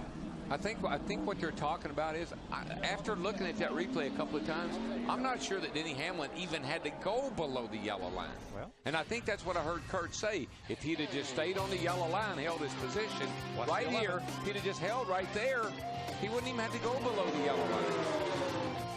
I see Ryan crowding him just a little bit. A little bit, but there was still no reason for him to drop all the way down under the yellow line. I think he could have just stayed right beside him and maybe have won the race. But as Hamlin said, it wasn't worth causing a big wreck. Not on the week before the Daytona 500. I think if I were looking at that and I was driving that 11 car, I'd have said, man, I don't think I should have gone down below that yellow line. I had enough room to make it. Carl Edwards, winner of the last 2 races of last season, becoming the highest placed Ford driver in the chase for the Sprint Cup, where he wound up 4th. Just the kind of rebound the Roush Fenway needed to propel them toward 2011. Now, the fastest Roush Fenway car is actually Greg Biffle in the 16 car right now. He's 9th. A couple years ago, Carl had a bit part, a walk-on in the Fox Show 24, and had such a good time with the crew, and they wrote in some speaking lines for him. Well, now he's going to play Confederate General John B. Gordon in the HBO miniseries To Appomattox, about the final days of the Civil War. Wow. Oh, we got senators, we've got actors, we got it all covered. We got it all. There's some drivers in there somewhere. A few of them. When they have time. Yeah, work that into your schedule. Does this mean we have to call him the General? Or can we stick with Cousin Carl? I like Cousin Carl. He's been Cousin Carl ever since I met him. Just it's stuck with him. Well, Kenny Schrader, that's how he introduced Carl to all of us back when Carl first showed up. He said, this Cousin Carl from up in Missouri. You know, Carl, what he loves to do during the off season is go and see in different cultures and different things. He does it in a unique way. In fact, this past off season, he spent 2 weeks touring Vietnam on a bicycle. I just thought about something I said about that 11 car. Yeah. I make that decision on a replay. On the replay, yes. Yes. I don't know what I'd have done if I'd have been coming out at 2:05. Or here about 18 hours later. Carl was Fox's guest at the Pro Bowl in Hawaii a few weeks ago. 15th will be his qualifying effort, 48.78, and that is right in the midst of all the Fords. Yep, we got a Ford that's 9th, 12th, 14th, 15th, 16th, and 17th.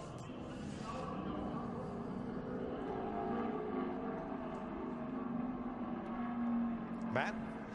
And catching up with 3-time Daytona 500 champion. You got a lot going on in your world, and I think now number 11 on the New York Times bestseller list. Yeah, in the blink of the eye has gone really well. It's a fun project for me to work my way through and sort of understand more about what happened in 2001, and then tell the story about who showed up in Daytona in 2001. The loser of 462 races, why that guy felt like he could win that day, and the keys to me winning, and then of course all that taking a backseat to the tragedy that happened on the last lap. It's a crazy book. All right, well, good luck this weekend as he gets ready for the Daytona 500. Going for number 4. 4 rings. That's right. Michael Waltrip will run a couple of Sprint Cup races this year in addition to running his race team. And no matter all the racetrack, my friend, all the racetrack. That's the voice of Chad Knaus, crew chief for Jimmy Johnson, who will be the next car to roll. And what he's telling him, use all the racetrack, get as high and as close to that wall as you can on this road coming to get the green or the white flag lap. We call him 5-time. He's done what no one has done in the history of NASCAR. 5 straight championships. His 17 top 5 finishes last year led the league. And he has been unstoppable in championship form. A win in the Daytona 500, 2 poles, including his rookie season of 2002. And I said it last night, I'll say it again. This guy is he is the benchmark when it comes to being focused, committed, resolved. everything that you'd want a guy to be if you were working with him. That makes you a champion. And I think other drivers are starting to look at Jimmy and say, what is he doing that I'm not? Maybe it's what he's not doing. He's not racing in the Nationwide or the Truck Series. He doesn't have dirt late models. He concentrates 100% on his cup racing and his family. I told him, I said, I think you need to look at what your assets are. And your asset is, I'm able to focus, I'm single-minded, I do one thing, and I do it really, really well. You know, the other thing that intrigued me that he told us, he said, yeah, there's a lot of times he'd love for his race car to feel more comfortable. But he has learned when you make it more comfortable, it's not going to go as fast. And he does not want to slow his race car down. We thought last year Johnson would be vulnerable. With Shani expecting their first child, you know what the arrival of a baby does to your concentration and especially your sleep patterns, but Johnson was unwavered and drove to a 5th straight title. First lap, 49.30. That will put him in the top 10 just barely of first laps. Yeah, that's a little bit off of what Dale Earnhardt Jr. and Jeff Gordon, his 2 teammates, ran on their first lap. But that's about what Trevor Brain ran on his first lap. So we've seen some big pickups. See right there, right now, he's tracking about 12th, 11th or 12th. I think these guys have a little concern, though, Larry, about the speed they had in their car. They tested down here, and they didn't have the fastest car. Went home and built a new one. Yep. Speed comes up a little off turn 4. He gains about 4 miles an hour to the flag, but Johnson will have to settle for 14th and get his starting spot on Thursday in the Gatorade Duel. We love to bring out new technology to help you better understand what's going on with these drivers and with these cars. And we're going to show you our ghost car image of Dale Earnhardt Jr. and Jeff Gordon. Do not adjust your set, but we've superimposed one over the other to show the line and the relative position all the way around on the money lap. You see right there, Junior at turn 2, half a car length better than Jeff Gordon. Back straight away, that margin increases just a little bit. Their lines, Darrell, almost identical. Perfectly. Junior went in a little bit wider into turn 1, but here they're right on the money, right together. See Jeff's car pushes up. That's scrubbing a little speed off. Junior's is right around the bottom. You see that Gordon's car goes to the outside and moves up the track a little bit, but immediately right back down. But that moving around, up a little, down a little, is the difference. And right now, the front row differential is just about 3/4 of a car length, which equates to 3/100ths of a second. And I'd say most of that, it appeared to be, came in turn 3 and 4. Jeff's car looked like went up the hill a little bit, and it really went up a little off of it. No shit, man. No shit. That was a cool graphic, or whatever you call that. Animation. That was very I cool. like that. Very cool. The ghost lap.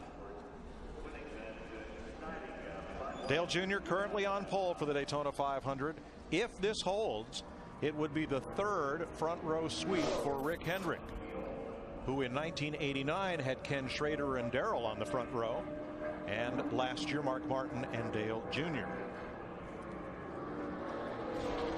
Kurt Busch in 2010, 2 victories, Atlanta and Charlotte, making the chase and winding up 11th for car owner Roger Penske. Busch is a 3-time runner-up in 10 Daytona 500 appearances. Finally got his first restrictor plate win ever last night in the Bud Shootout. He and Steve Addington, I mean, man, they came out of the box looking pretty darn good. Like you said, you won Atlanta and went to Charlotte, won both races at Charlotte. And from there on, though, Larry, it's like something happened. They kind of fell off the map. Didn't get that kind of performance the second half of the year. Yeah, it's almost like when they won both races at Charlotte Motor Speedway in May. That's when they kind of lost it. They got a little bit back maybe in the fall, but most of the summer months was quite dismal for Kurt Busch and that group. Spent Wednesday at the drag strip testing his NHRA Pro Stock Dodge. He's going to run the Winter Nationals at Gainesville on on the off weekend in March. You know what? I really think there might even be a method to that madness. You think about the restarts we have to put up every week. These green-white checkers, and how many races we've seen won on who can get the best restart on some of those last two-lap shootouts. Working on your reaction time and your restarts is not a bad thing these days. Definitely not. 30th on the first lap for Kurt Busch. 49.47, which is top 20 territory. He could be the fastest Dodge. It's between he and Brad Keselowski, his teammate, and they're about tenth and a half apart on their first lap. Yeah, if Kurt indeed qualifies for that NHRA event, he will join Richard Petty and John Andretti as the only other two NASCAR drivers to actually race in the NHRA. That's right. Richard did a season of drag racing when Dodge was unhappy with NASCAR's rules. He took a little car called the 43 Junior in Petty Blue and went drag racing with it for most of a season. It's going to be a great run for this Dodge, this 22 car of Kurt Busch. 11th for last night's winner of the Bud Shootout, Kurt Busch. Good speed. Third fastest, the rookie, 19-year-old Trevor Bayne. Jeff Gordon, currently the runner-up, and right now on pole, Dale Jr.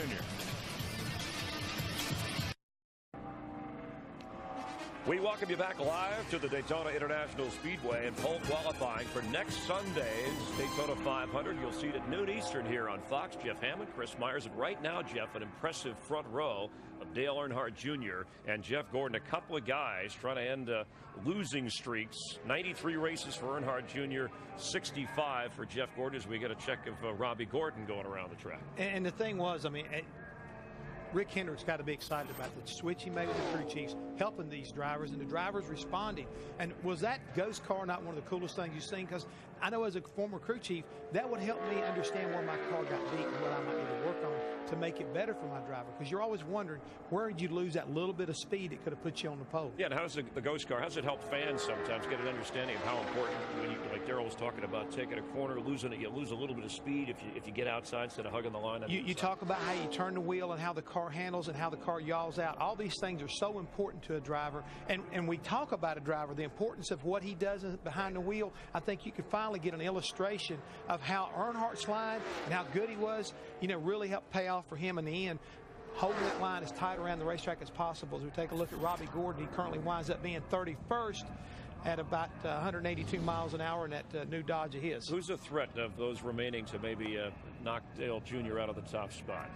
The one guy we better not overlook has to be the man who set one of the fastest laps here, and that's Bill Elliott in that Phoenix Racing 09 car, because they have been good in practice, and Bill knows how to run those smooth lines around here, and that's also one of those cars that's still got Hendrick power under the hood, so don't overlook him.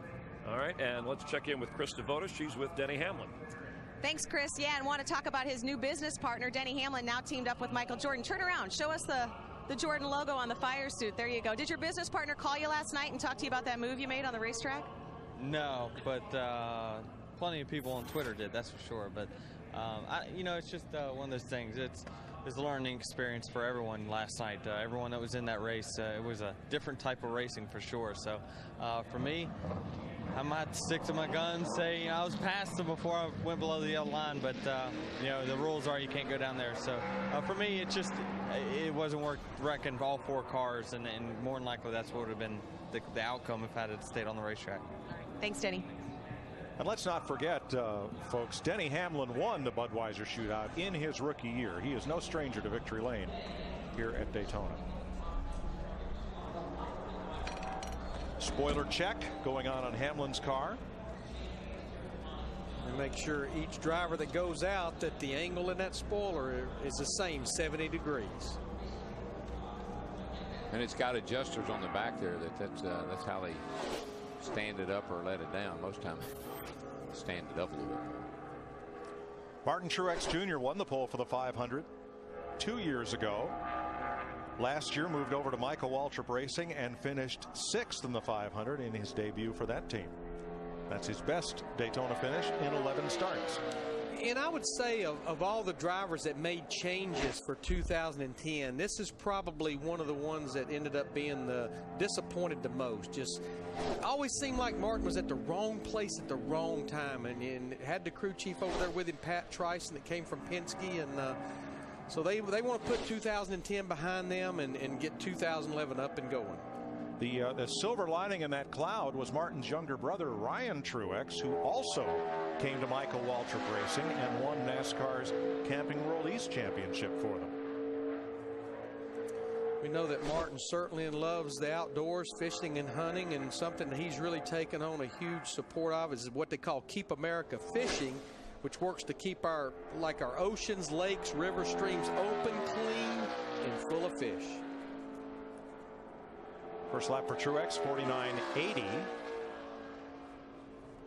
That's around the top 25 of best first laps. A lot like David Rudem and his teammates. Father's always around, Buzzy Rudem, and I saw Martin Sr. He's usually hanging around with the boys, putting in his 2 cents worth. And like David's dad, Martin's dad had a lot of success, especially up at Loudon, New Hampshire. Yes, sir. And what was the Busch North Series then? Always had beautiful race cars. Real, I think I would call poppy red, real bright orange. Talked early in the show that the Toyota camp just didn't seem to have the speed for qualifying. This is a Toyota. Right now, only one Toyota in the top 20, and that's his teammate, David Rudem, we just spoke about. 28 for Truex with a 49.05, 183.4.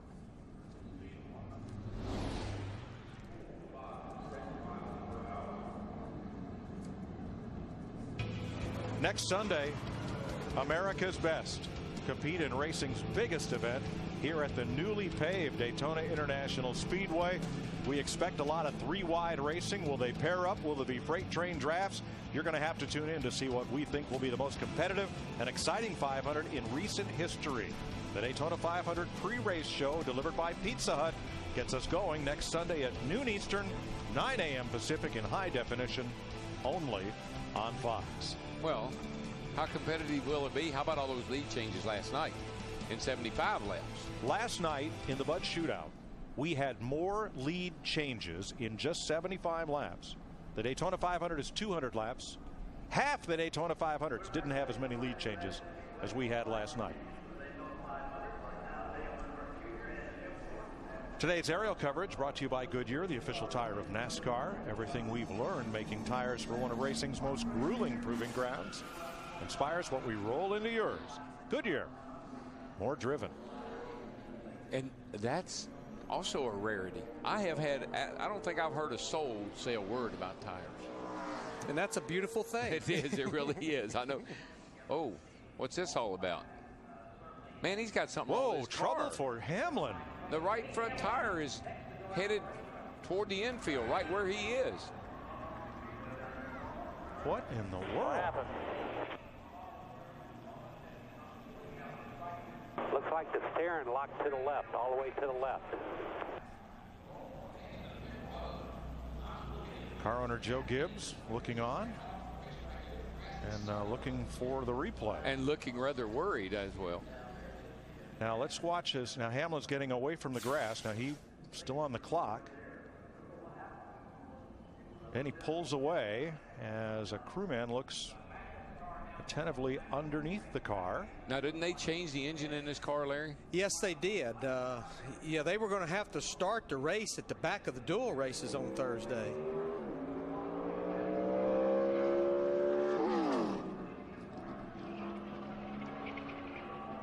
That car, it is. It's just locked full left lock. Never seen anything like that before. So since the engine change, since practice, the car's not been on the racetrack. No. They've rolled it around the garage through inspection, but nobody's driven it. They push it through inspection and push it out to the line. But he's out on the racetrack now, and I mean, he's about to try to go 180 something miles an hour with a car that just was locked up to the left. Got the tape. Not going to be a very good lap because the tape's shoved up off the opening in the grill there. That'll slow it down. Plus, I don't know if he had any damage from running it through the grass over there or not. But Larry, I wonder if one of those manual steering boxes, maybe they've gone to that and for some reason something worked just right. But the other thing is, Mike, I think you might be onto something too. If the steering wheel, which fits on over splines and is locked onto that column with a spring-loaded retainer, if that steering wheel comes off, what are the wheels going to do? Go dead left. Yeah.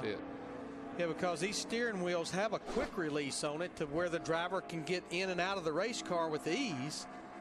There's more to this story. But you look, can see there's no damage to the car with the new nose on these cars. They're quite resilient. Oh, yeah. The old style car, the way the splitter was, I mean, it would have destroyed it. The one thing that's going to hurt it, and I think Darrell mentioned it, it's pulled that tape up.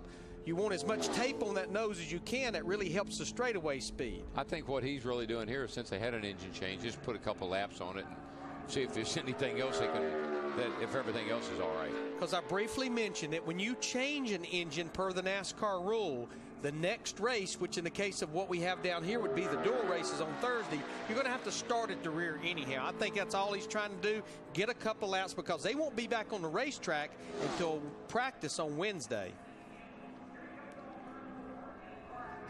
So a very strange start to this qualifying run for Denny Hamlin, but he gets it up and going. He'll complete his 2-lap run. And Hamlin will be 34th. And whatever it was, he knows what it was, because he wouldn't have made this run if he didn't. Hamlin off and into the grass, and the go or go homers come out to qualify next.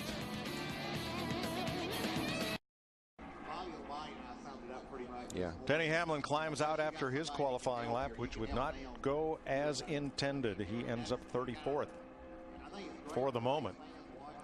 Debriefs with the crew. You just tell by his hand signals. Yep. He thought he had the wheel on. When he pulled back on it, it came off. That's what it sounds like. Krista? Yeah, Denny Hamlin talking things over with the crew. And we heard you say a couple of different things on the radio. Locking to the left, steering wheel coming off. What exactly happened inside the race car? Yeah, it just locked and came to the left. So it's a different steering column than what I'm necessarily accustomed to. So just that was about it. It was a very eventful 2 laps. Well, the silver lining is obviously with this new car, you were able to take laps and at least get some practice. You've changed that engine, so Thursday going to the back, did you learn anything then on those laps with what happened? Yeah, for sure. I mean, it's we knew we were going to qualify pretty bad, but obviously that didn't help too much. So for us, we knew we were going to have to come from the back. We changed engines, transmissions, and everything. So this was just kind of a trial run to kind of see where we stood with our teammates. Ever seen anything like that happen before? Yes, for sure.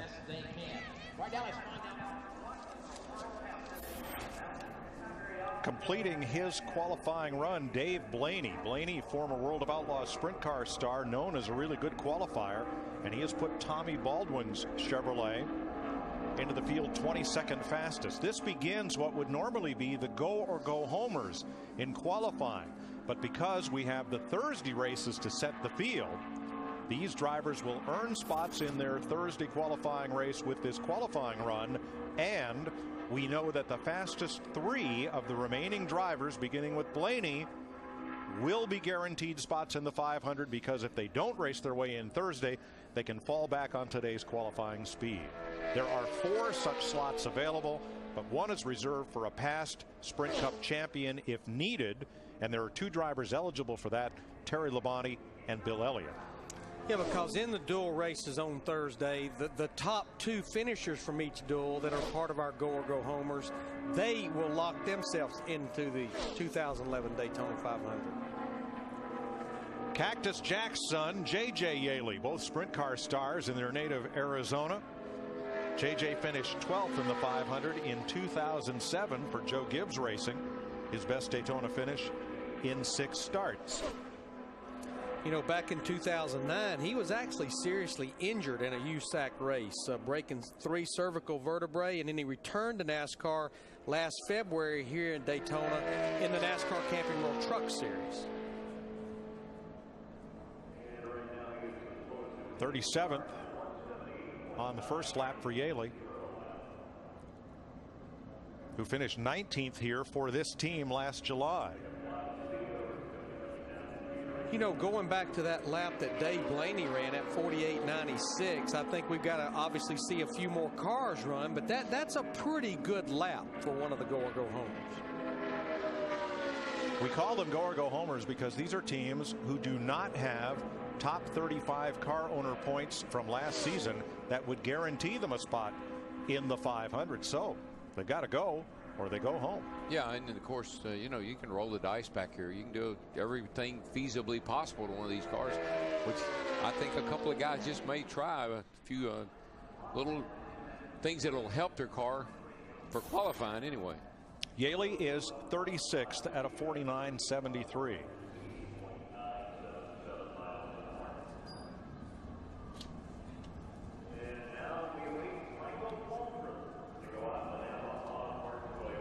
$11 drivers left to attempt qualifying. For most of them, this will determine where they will line up Thursday in the Gatorade Duel. Well, for all of them, and at least one of them, Bill Elliott, we think has a legitimate shot to start the 500 up toward the front.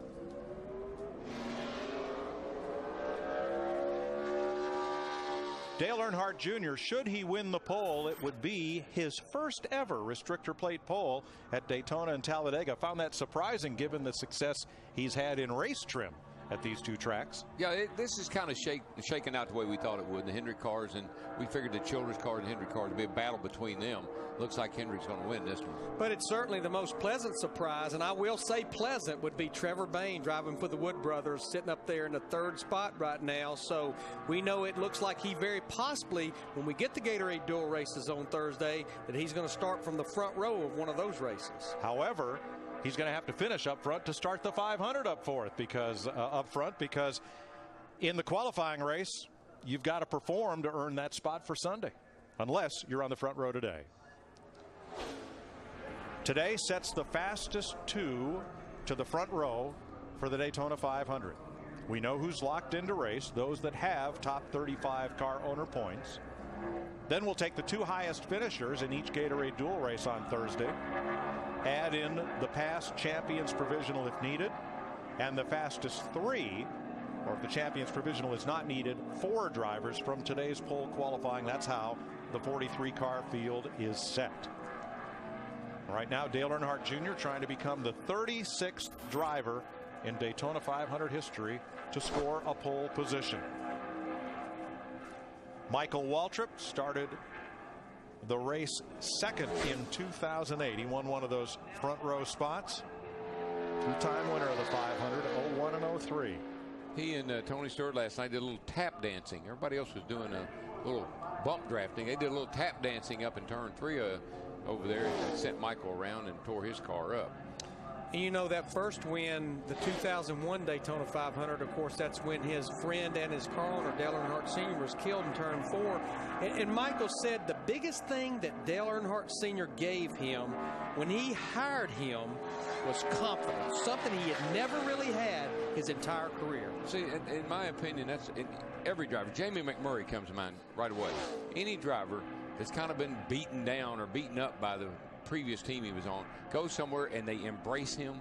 They make him feel like he's important, and they are confident that he can get the job done. That raises his level of performance right up. Second lap for Waltrip. He is the fastest of the drivers not locked into the field as he eclipses Dave Blaney's time. Michael is 22nd overall. 1000 and an Indy racer. His uncle Rick, a 4-time Indy winner. And Casey now a NASCAR veteran, making his 8th appearance in the 500. Hopefully there is his crew chief, Booty Barker. Has an engineering degree and actually spent a number of years working over at Hendrick Motorsports. Was a shock specialist on the 24 team under Ray Evernham for Jeff Gordon. He's got one of those crew chief watches too. I just saw him pull it. There you go, down on the apron. Second lap for Mears. Perfectly legal right now. Picks him up to 49.21. 182.8 miles an hour. He is 32nd fastest overall, and he will have to race his way into the 500 next Thursday. Waltrip and Blaney look pretty safe. They'll likely be joined as Bill Elliott. The fastest 3 in practice will likely be the 3 fastest drivers not yet in the field, who after today will likely know that they will be in the 500. Bill's standing there saying, yeah, Old Piece looks pretty good. Old Piece is running pretty fast. Tonight on Fox, animation.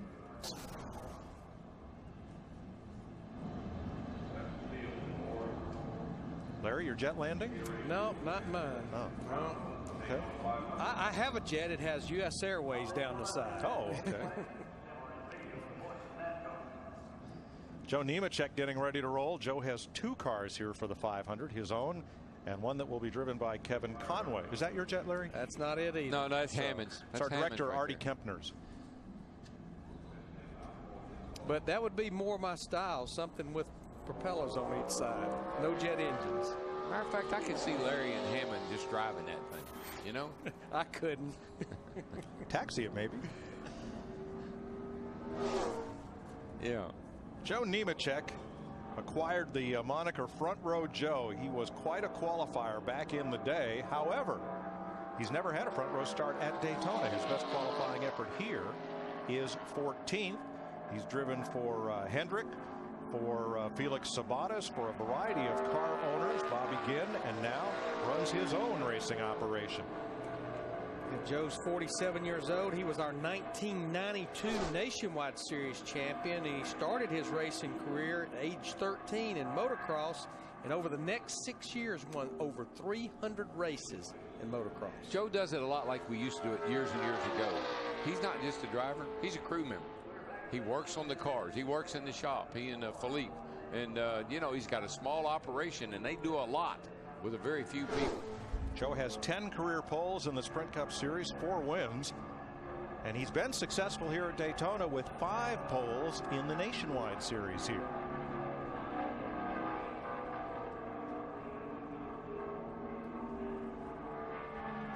Yeah, looking at our go or go homers so far, Daryl and I were talking during the commercial break. Feel pretty good about that 48.92 that Michael Waltrip ran, and even possibly the 48.96 that Dave Blaney ran. But certainly we know J.J. Yaley, he'll have to race his way in, and don't feel that great about Casey Mears' 49.21. First lap for Nemechek, 49.48. Not bad. Should be able to pick that up to around a flat, and if you can get into 48s, I think it's not a bad run, really. Daryl, that is a real good first lap. That is actually the fastest first lap of the go or go homers. I think he may have not used up the entire racetrack to get that first good lap. Right now, Daryl, he's tracking 19th, and that would make him the fastest in this group. Yes, it would. So, absolutely. Wherever Joe chose to ran, it's the fast way around for that car. I tell you what else he's flirting with. He's flirting with being the fastest Toyota so far in this qualifying session. Done. 19th overall, 48.85. Joe Nemechek has qualified faster than all of the factory-backed Toyotas. Yeah, because going in, I felt like being in the 48s would put you pretty safe of being one of the fastest 3, but I don't think that's going to be the case. So likely Nemechek is safe and will be in the 500, but there are still 8 cars left to time trial. And should 3 of them run faster than Joe, then he would have to race his way in on Thursday to make it into the Great American Race. Krista? Yeah, Mike, this is the drama, racing your way into the Daytona 500. Is it going to be 4 sleepless nights now for you, Casey, to prepare for the duel on Thursday? I don't know. I'll tell you Thursday. You know, I really don't know. We're really disappointed today. We thought we had more form than that. For some reason, it just didn't accelerate, even like it did in practice. When I leave pit road and I go through 4 gears, there was a point that I was getting to 4th gear every time in the center of 1 and 2, and I got the 4th way later. You know, so it just didn't accelerate. It didn't run. So I don't know why that is. Everything that we did, you know, in practice and everything we did last in the test, every time we did it, we picked up, you know, good 2 or 3 tenths, and we ended up running the same thing we did in practice. So I think everybody's pretty disappointed. They worked really hard, but for some reason, and we don't know why, it just didn't accelerate, didn't run as good as it did that time. So some question marks to figure out before Thursday for sure. Yeah, I mean, I don't know that there's a big issue, but for some reason, whatever we did just didn't play out at all like we thought it was going to, and obviously we're in a lot tighter spot because of it. You know, we just got to, you know, put our heads down now and kind of really look at, you know, how that Bud shootout went, and depending on what, you know, 150 you're in, maybe you can watch the first one and kind of get some ideas and hopefully have some friends, because it's a totally different way of racing now. So, you know, hopefully we can get hooked up with somebody and be where we need to be at the end. Thanks. Steve? You know, Krista, Jeff Hammond's always talking about the little details that make these cars go quicker, even a fraction of a second here in Daytona. Let me give you an idea. This is one of the decals that all of these cars have to put on the front of the car. And look how narrow it is. But they want everything out of the wind that they can. I talked to one of the body guys with Hendrick Motorsports, and he said that they'll put 7 coats of clear coat on this car just so the decal doesn't have a raised edge. They'll clear coat it, sand it, clear coat it again, bake it, sand it. All in all, 7 coats just to keep the seam of a decal out of the wind. Roger Penske, for his Indy cars, the decals were 2 mils thick. John McKenzie was telling me, Motorsports Designs. Penske said no. Penske and his people said, we want 1 mil thickness decals and we'll make them stick. It used to be a game of inches. Now it's a game of thousandths of an inch. Now here is the ghost lap image of the 4 fastest qualifiers so far relative to one another.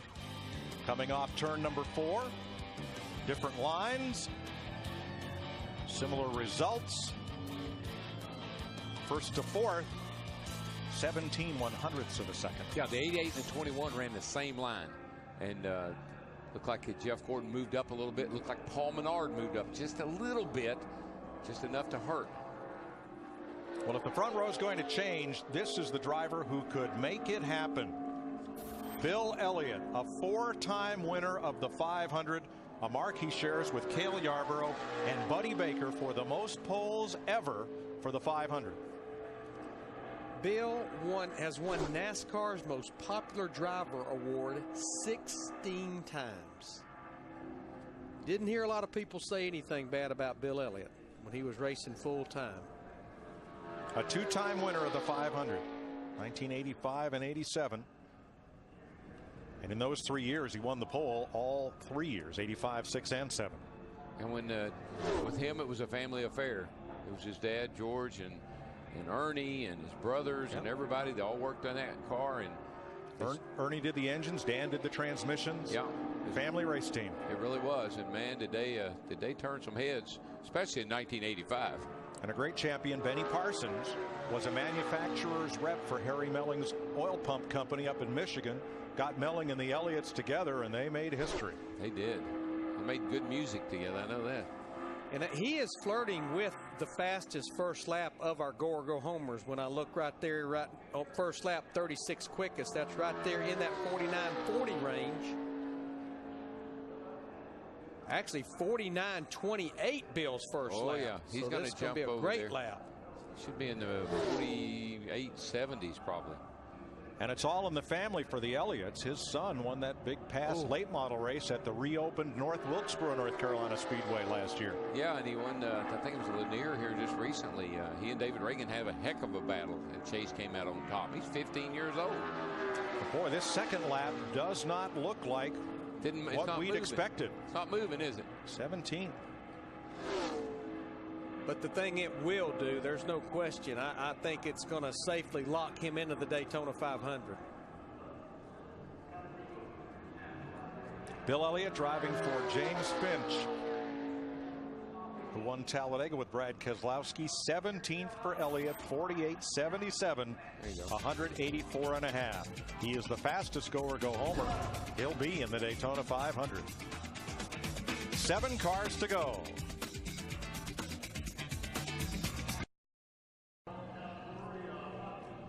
Dale Earnhardt Jr. and Jeff Gordon presently on the front row in Chevrolets. Then Trevor Baynes Ford, Paul Menard and Clint Boyer are the Fast 5 right now, as the Onion, that's what Randy LaJoie nicknamed Todd Bodine early on in his career, and driving for the Germain Motorsports Group in all 3 big races here in Daytona. Todd Bodine times in at a 49.16. He will have to race his way into the 500. Krista? Joe Nemechek's nickname Front Row Joe. Okay, it's not the front row literally, but it's got to feel like it. Where did all that speed come from? I tell you what, we struggled a little bit yesterday, but I got to thank all the guys that have helped us out. Got a lot of part-time guys that just come to help, and Philippe Lopez, my crew chief, did an awesome job. We got a new sponsor on board, amfmenergy.com. Check it out. We got all kinds of great products on there, so guys, check it out.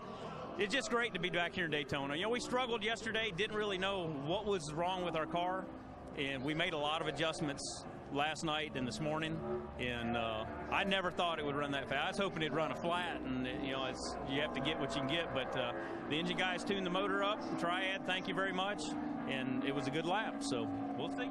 Feels as good as, if not better than, the front row. Well, there are 16 Toyotas here, and Nemechek is the fastest of all of them, and he will race in the 500. Travis Kvapil from Wisconsin, star of the Truck Series, where he will compete all season long, and he'll also race here for a front row in this number 38 Ford, trying to make his 6th Daytona 500. He went to see the Packers play last week in the Super Bowl. A lot of the NASCAR boys were out there. No report if he was the guy wearing the cheese head or not. 2003 champion of the Truck Series. And we are told Steve Burns has photographic evidence that, yes, Travis was wearing one of those big wedges of cheese. Oh, all right. Okay. Attaboy. Okay. Yeah, you talk about him running full-time in the NASCAR Camping World Truck Series this year. When Toyota made their move to NASCAR in 2004, it was in the NASCAR Camping World Truck Series, and Travis Kvapil was part of bringing them their first NASCAR win. Right now, he has to beat a 48.92. That's Michael Waltrip's time to be assured of starting the 500. If not, then he will have to race his way in. So Waltrip right now is 24th, and Kvapil has a chance at that. Yeah, that's a good first lap. That's exactly what Michael ran on his first lap. Lost a little bit in turn 2, trying to gain it back in the backstretch, and that needle in the ticker's working the right way. Yeah. Headed to the left. Yeah, he's got a little speed down the back. Not a lot of headwind now. It's pretty well died down. That's a big plus. Could be a top 20 run for the Janesville, Wisconsin driver. He could just get it back over there just a teeny bit. Sweeps up a little high out of turn 4. That's the long way around, but here's the checker. Coming. He's going to be in good shape. Good shape. Third fastest of the cars second fastest of the cars not yet qualified. Travis Kvapil, 20th overall. Nice run. He can breathe a little easier.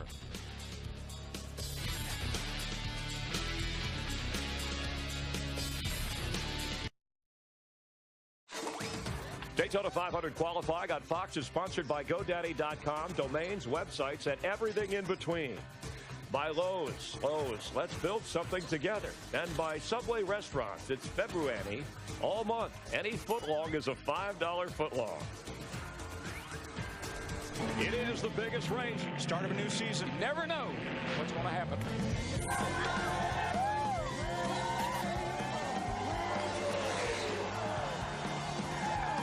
This is going to be the best 500 ever. And it's coming at you next Sunday, right here on Fox. I think a lot of those finishes like we saw based on the Budweiser shootout, I think we could be in store for the same thing. We will not know, possibly to the end of the trial will come to the checkered flag, who's going to win this thing. Well, a lot of last lap passes here at Daytona. Most of the last 3 or 4 Daytonas have been decided by a last lap pass. You don't get that everywhere we go. Derek Cope on track, completing his qualifying run, the 1990 Daytona 500 winner. He also won Dover that year. 50-59 for Cope. As we have 4 cars left to go, he will have to try and race his way in on Thursday to make the 500. Krista? Awesome Bill from Dawsonville is feeling pretty awesome right now. You raced a lot of races at this racetrack. How does that new pavement feel to you, and how do you feel about those laps? The pavement's great. I mean, I'd been coming here since '76, and I was here before they paved it when I know a few years ago, and then now they've been back again. It's great. The pavement's great.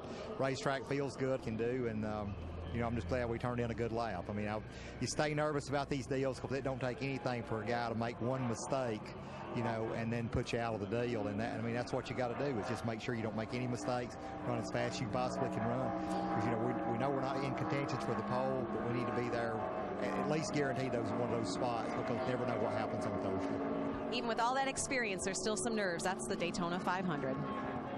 Well, Bill Elliott's the only driver here who raced on the Speedway's original asphalt that was laid down in 1959. And then, of course, it was repaved for 1979 and repaved again for this year. But Bill's the only driver in the 500 field to run on all three surfaces. Just seeing Michael McDowell come to the green here, and I see he's got Motor Racing Outreach, our ministry, on the hood of that car. That's a real nice gesture on his part. He's a real strong Christian guy, and he's doing a little promoting for MRO. Well, his car owners, Randy Humphrey and Phil Parsons, isn't Phil on the board? Yes, Phil's of on the board, MRO, which does great things for all of us in the sport. I'm glad to see that. Now, this was a two-car team last year, but Humphrey and Parsons have cut this back to a one-car operation, seeking sponsorship to race the full race when they can throughout the 36 race schedule. Yeah, they renamed it to HP Racing LLC. Actually even moved into a bigger shop. A little more resources to pull from. Michael's a good kid. He speaks to a lot of churches. He really works closely with the youth. He's just a really good guy. First lap 49.92. Does not appear that he will threaten Bill Elliott, Travis Kvapil, and Joe Nemechek. About half a second off of their first lap time. So he's just looking for a good starting spot for Thursday to try to make the 500. You know, Darrell, we know how much that young kids, especially young race car drivers, enjoy iRacing and racing simulators. Michael spends an average of 4 hours a day driving a computer racing simulator every single day. Wow. Unbelievable. I spend 4 hours a day on Twitter, but I never have quite made it to iRace yet. Michael did race his way into the 500 last year for his only Daytona 500 start, and he clocks in 39th fastest with a 49.33, 182.4. 3 drivers to go in Daytona 500 full qualifying.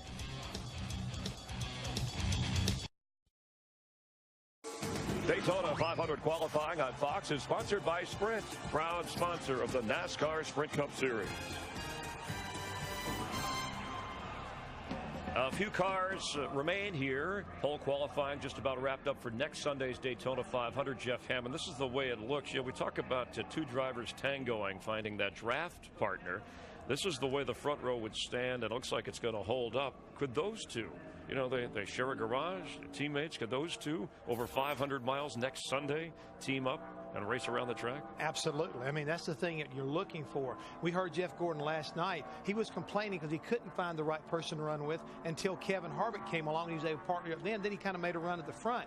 Dale Earnhardt Jr. may be exactly what he's looking for. We know they're going to be starting up front in the 500, so this is going to be real interesting to see how it kind of plays out. And our Ghost Car Index, as we take a look, there's nothing wrong with your TV set. Oh, no, and this is exactly what we're talking about. You see where Dale Jr. is running his line compared to Jeff Gordon. Well, if they can work on this to where they shadow each other even better, you could imagine how much faster they're going to have an opportunity to be when they drop the green flag on Sunday for the 500. And that's what you're looking for, is two guys who can basically run as one, be as one. These two teammates can be exactly what the doctor ordered. And who else might figure into that mix? Oh, that's where the big $54 question really is, because you don't know. You're going to be looking from here till they drop the green flag on Sunday. Who is the guy that you can do the best? Can you push better, or can you actually be the guy out front kind of directing the traffic? So who is the most comfortable out front? That's going to be the big question between now and next Sunday. Usually it's a $6,400 question, but you know, with cutbacks, the economy. Exactly. I'm a little bit on the cheap side. Let's rejoin Darrell, Larry, and Mike. Now, if I understand the change at Hendrick Wright over at Rick over at Hendrick Motorsports, the 88 car is the 24 car. It's last year's 24 car and crew with new numbers on it. Right. And the 24 car is the 5 car. Was the 5 car and last crew. year. Alan Gustafson and his cars and his crew. Yes. Because all they did is change drivers. They didn't change cars or equipment. They changed drivers. Essentially, yes. And put different drivers in different situations. Yeah, in simple terms, those 3 drivers, their seats, their spotter, their sponsor, and their number moved to a different race team. Kevin Conway has done some moving to different race teams. He started out in what were at front row last year, moved to Robbie Gordon's team late in the season, and now he's worked a deal with Joe Nemechek to bring a car here for the 500. He is the 2010 Rookie of the Year in the Sprint Cup Series, and his second lap is 49.19, 182.9 miles per hour, 36th overall. So of those go or go homers, he is 7th. And will have to race his way into the 500. Respectable lap. And what we're doing now with only 2 cars left to go, Bill Elliott is locked into the Daytona 500. Don't know where he's going to start just yet. Krista? Travis Kvapil with one of those good laps. He gets out of the car and says, that feeling is just like how I felt last week when your team, the Packers, won the Super Bowl. That's exactly what it felt like. It's not like qualifying at Texas where I was shaking, but I was shaking when I got out of the car. It's just, you have, as a driver, you don't really have much control of what's going on. It's just all about the team and the engine, and just really proud of everybody at Front Row Motorsports. We literally didn't get this car in our shop till January 15th, and we had 3 or 4 weeks to work on it. It hasn't been to the wind tunnel, hasn't been to the 7 post, any of that stuff, but the guys just worked really hard, and Doug Yates and his gang obviously put a great motor under the hood, so really proud of everybody involved with the effort they put into it, and it's a great way to kick the year off. We have to find a championship belt for you like Rogers. That'd be good. That'd be good. Thanks, Krista. Terry Labonte comes out next, and we know Labonte will be in the 500 because of the various ways to make the field. As the 1984 and 96 Series champion, he is the most recent champion not yet qualified, so he has that provisional to fall back on if needed. And I'd say that's really a beautiful thing for these guys because that was the way they had it planned. Frank Stoddard is the car owner. He was a crew chief last year and has been for most of his Sprint Cup career. Won races at Roush Racing with Jeff Burton. His longtime backer, U.S. Chrome, comes with him to form this brand new race team. Terry Labonte will drive here, and other drivers will complete out the season for them. And it's completely brand new. The paint's not even dry yet because it just came together a few weeks ago, and as you mentioned, running the full schedule, and Mike Skinner going to possibly race at Phoenix next week, I think, for this team. And Frankie Stoddard, he's a racer. You know, he wants to be at the racetrack. He wants to race, just like Tommy Baldwin. They're racers. They got it in their blood. They'll do anything to get a car to the track and race it. As Labonte completes his run, let's check with Steve. And with Jeff Gordon, and what does it say about Hendrick Motorsports to see that 88 and the 24 on the pylon right behind you? Oh, that's awesome. Really excited about all the effort that's being put out for Daytona. This is a very special race, and it means a lot to Rick. It means a lot to all the people, all the Hendrick employees, and certainly excited for these 2 teams, and very excited about what we're doing with the Drive to End Hunger. And if you go to drivetoendhunger.org, we've got a food drive going on right now in Central Florida, and if you want to learn more, go there, because just loving all the support that we're already getting, and we're going to help a lot of people out. Thank you, Jeff. Thank you. Steve. Terry Labonte first came here in 1979 for Texas oilman Billy Hagan. He's raced here for Junior Johnson, for Leo Jackson, for Rick Hendrick, and now for Frank Stoddard. And he will be in the 500, either from racing his way in on Thursday or from the Champions Provisional. This is not one of the 3 fastest laps among the go-or-go homers. 1 car to go, and qualifying will be done. 35 drivers have won a Daytona 500 pole. Dale Jr. would be the 36th. And Darrell, as we said earlier, a third of the Daytona 500s almost have been won from the front row. Yeah, and of course 9 of those races have won for its last lap passes. So we're setting up for some pretty exciting stuff here. And all the cars qualified. I heard one roar, really loud roar. As a matter of fact, I looked around. What happened? laps when that 88 car sat on the pole. That's big. And when I look at that front row, when you just think about those two drivers, they've each only won one race in the last 3 years. And here they are with new race teams, the new guys around them. And I'm sure both of them would love to start 2011 by winning the Great American Race, the Daytona 500. Absolutely. Now, all we know today is who will be on the front row. Everything else will be settled on Thursday during the Gatorade Dual races, 150 miles each. The Daytona 500 will be Dale Earnhardt Jr.'s 400th career Sprint Cup start. Look at the drivers who have won the pole in their 400th start. They're all Hall of Famers. Lee Petty, Richard Petty, the sports all-time winner. David Pearson, second all-time. Rusty Wallace, the '89 champion. And two-time champion Tony Stewart. All won the pole for their 400th start. On track, our final qualifier is the fourth Dodge in the 500 field. Brian Keselowski, Brad Keselowski's brother, intends to run for Rookie of the Year this year. That's the yellow stripe across the back bumper of that number 92. His brother, Kurt Busch, and Robbie Gordon are the other Chargers trying to make the race. That run that Terry Labonte made, we just had Krista just talked to Travis Kvapil. We know that he will be one of those cars now that's locked into the Daytona 500.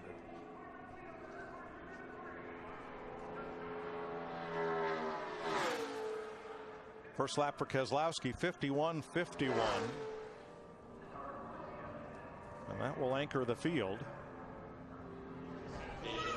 So it's a safe bet that the drivers who know today that they will make the race from the go or go home group will be Bill Elliott, Travis Kvapil, Joe Nemechek, and Terry Labonte. And I highly encourage you to tune in to Speed on Thursday to watch those Gatorade Dual qualifying races, because it's huge for every driver in the field, but especially for those four drivers, two from each race, that will make the Daytona 500. Everybody says, oh, well, you know, what's a qualifying race? Listen, there's pride at stake. There's a trophy to be won. There's a starting spot to be gained. There's a pit road selection to be made. There's a lot that hinges on your performance in that race. Plus, there's the gold. You want to get the ball across the goal first. So Brian Keselowski, 50.68, anchors the 48-car field, trying to make one of the 43 starting spots. And the only drivers who know where they'll start next Sunday are Dale Earnhardt Jr. and Jeff Gordon. Earnhardt has his 10th Sprint Cup pole in his 400th start and his first Daytona 500 pole. More from Daytona after this.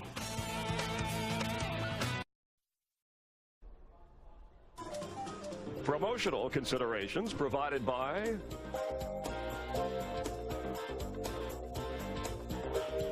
a week from today, the 53rd running of the Daytona 500 on Fox, and that car, the driver, Dale Earnhardt Jr., for the 8th straight year, voted NASCAR's most popular driver, will be on the pole, the front row to start the race. He is standing by with our Dick Bergman. And congratulations to you, Dale. New deal, new crew chief. That brings new cars. It brings new people working on your car for pit stops. New attitude as well? Oh, yeah. I mean, we're fired up. You know, I had a great car today. I didn't really have a whole lot to do with it. Just had to hold it on the bottom as tight as I could to the apron, and the power and the body and everything does all the work. And a lot of great guys working at Hendrick that built some awesome cars, and we got the front row again for the second year in a row. We're real proud of that. What does winning the pole do for your confidence and the potential to win the Daytona 500? Well, I think it makes you, obviously gives you a good idea that you got a great car, but anybody can win the race. I mean, there's guys that qualified outside the top 20 that got winning cars, so it's going to be a tough race to win. We're going to work really hard. The main thing that it does for me is it takes a lot of pressure off for the qualifier. I can just go out there and have fun, we'll just have fun winning that race, and don't have to really worry about where I need to finish and where I do finish to get a good starting spot for the 500. So we can just go out and try to have fun, win that thing, and try to bring all the hardware home this week. Yeah, winning the Daytona 500 would be fun. Chris, Jeff? All right, thank you, Dick. And Junior, of course, Jeff Gordon on the front row. His family taking in the moment here. Can you imagine Jeff Hammond, 10 years from the day Dale Earnhardt lost his life at Daytona, for Dale Earnhardt Jr. To be able to bounce back and put a spark in his career and pull off a victory in the Great American Race. I mean, it would be huge. I mean, you think about the stages now set that he has that opportunity to go from the pole, win the 500, probably one of the fastest 500s you would be set up. I mean, speeds over 200 miles an hour, a new surface. You know, so much history right now around this racetrack. You know, when last time they repaved it, what happened, so many things. I mean, the stage for the 500 is probably set better than it's ever been set before. It's the biggest race you can win, and of course, NASCAR's rule, it's putting more of a priority on winning early before you even get to the chase. At noon Eastern, the pre-race show brought to you by Pizza Hut. Among the stories we'll look back on Dale Earnhardt. We'll talk about the latest news from the drivers and who can stop the five-time champ, the athlete of the year a couple of years ago, Jimmy Johnson. More on the track here at Daytona as well. Nearly 75% of the drivers who start in the top 10 have gone on to win the Daytona 500. That's good news for Jeff Gordon and Dale Earnhardt Jr. For Darrell, Larry, and Mike, Matt, Steve, Dick, and Krista, and Jeff Hammond, I'm Chris Myers. Have a great week. Thanks for being a part of NASCAR on Fox. So we hope to see you next Sunday right here for the Daytona 500.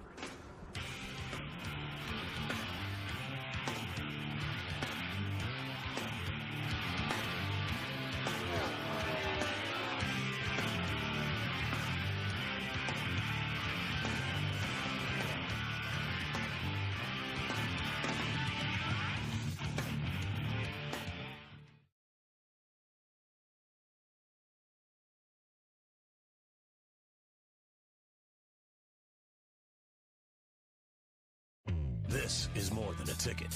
It's a wallet-sized definition of who you are and where you belong, providing both a place to sit and countless chances to stand up for what you believe in. It's a rite of passage, a declaration of independence, and an invitation to discover 43 new heroes and 100,000 new friends. This is more than a ticket, because it says as much about you as any piece of paper can. Reserve yours today at NASCAR.com/tickets. This copyrighted telecast may not be reproduced, retransmitted, or used in any form without the authorized written consent of NASCAR Broadcasting. NASCAR would like to thank all of our loyal fans for your continued support, and we hope you enjoyed today's broadcast.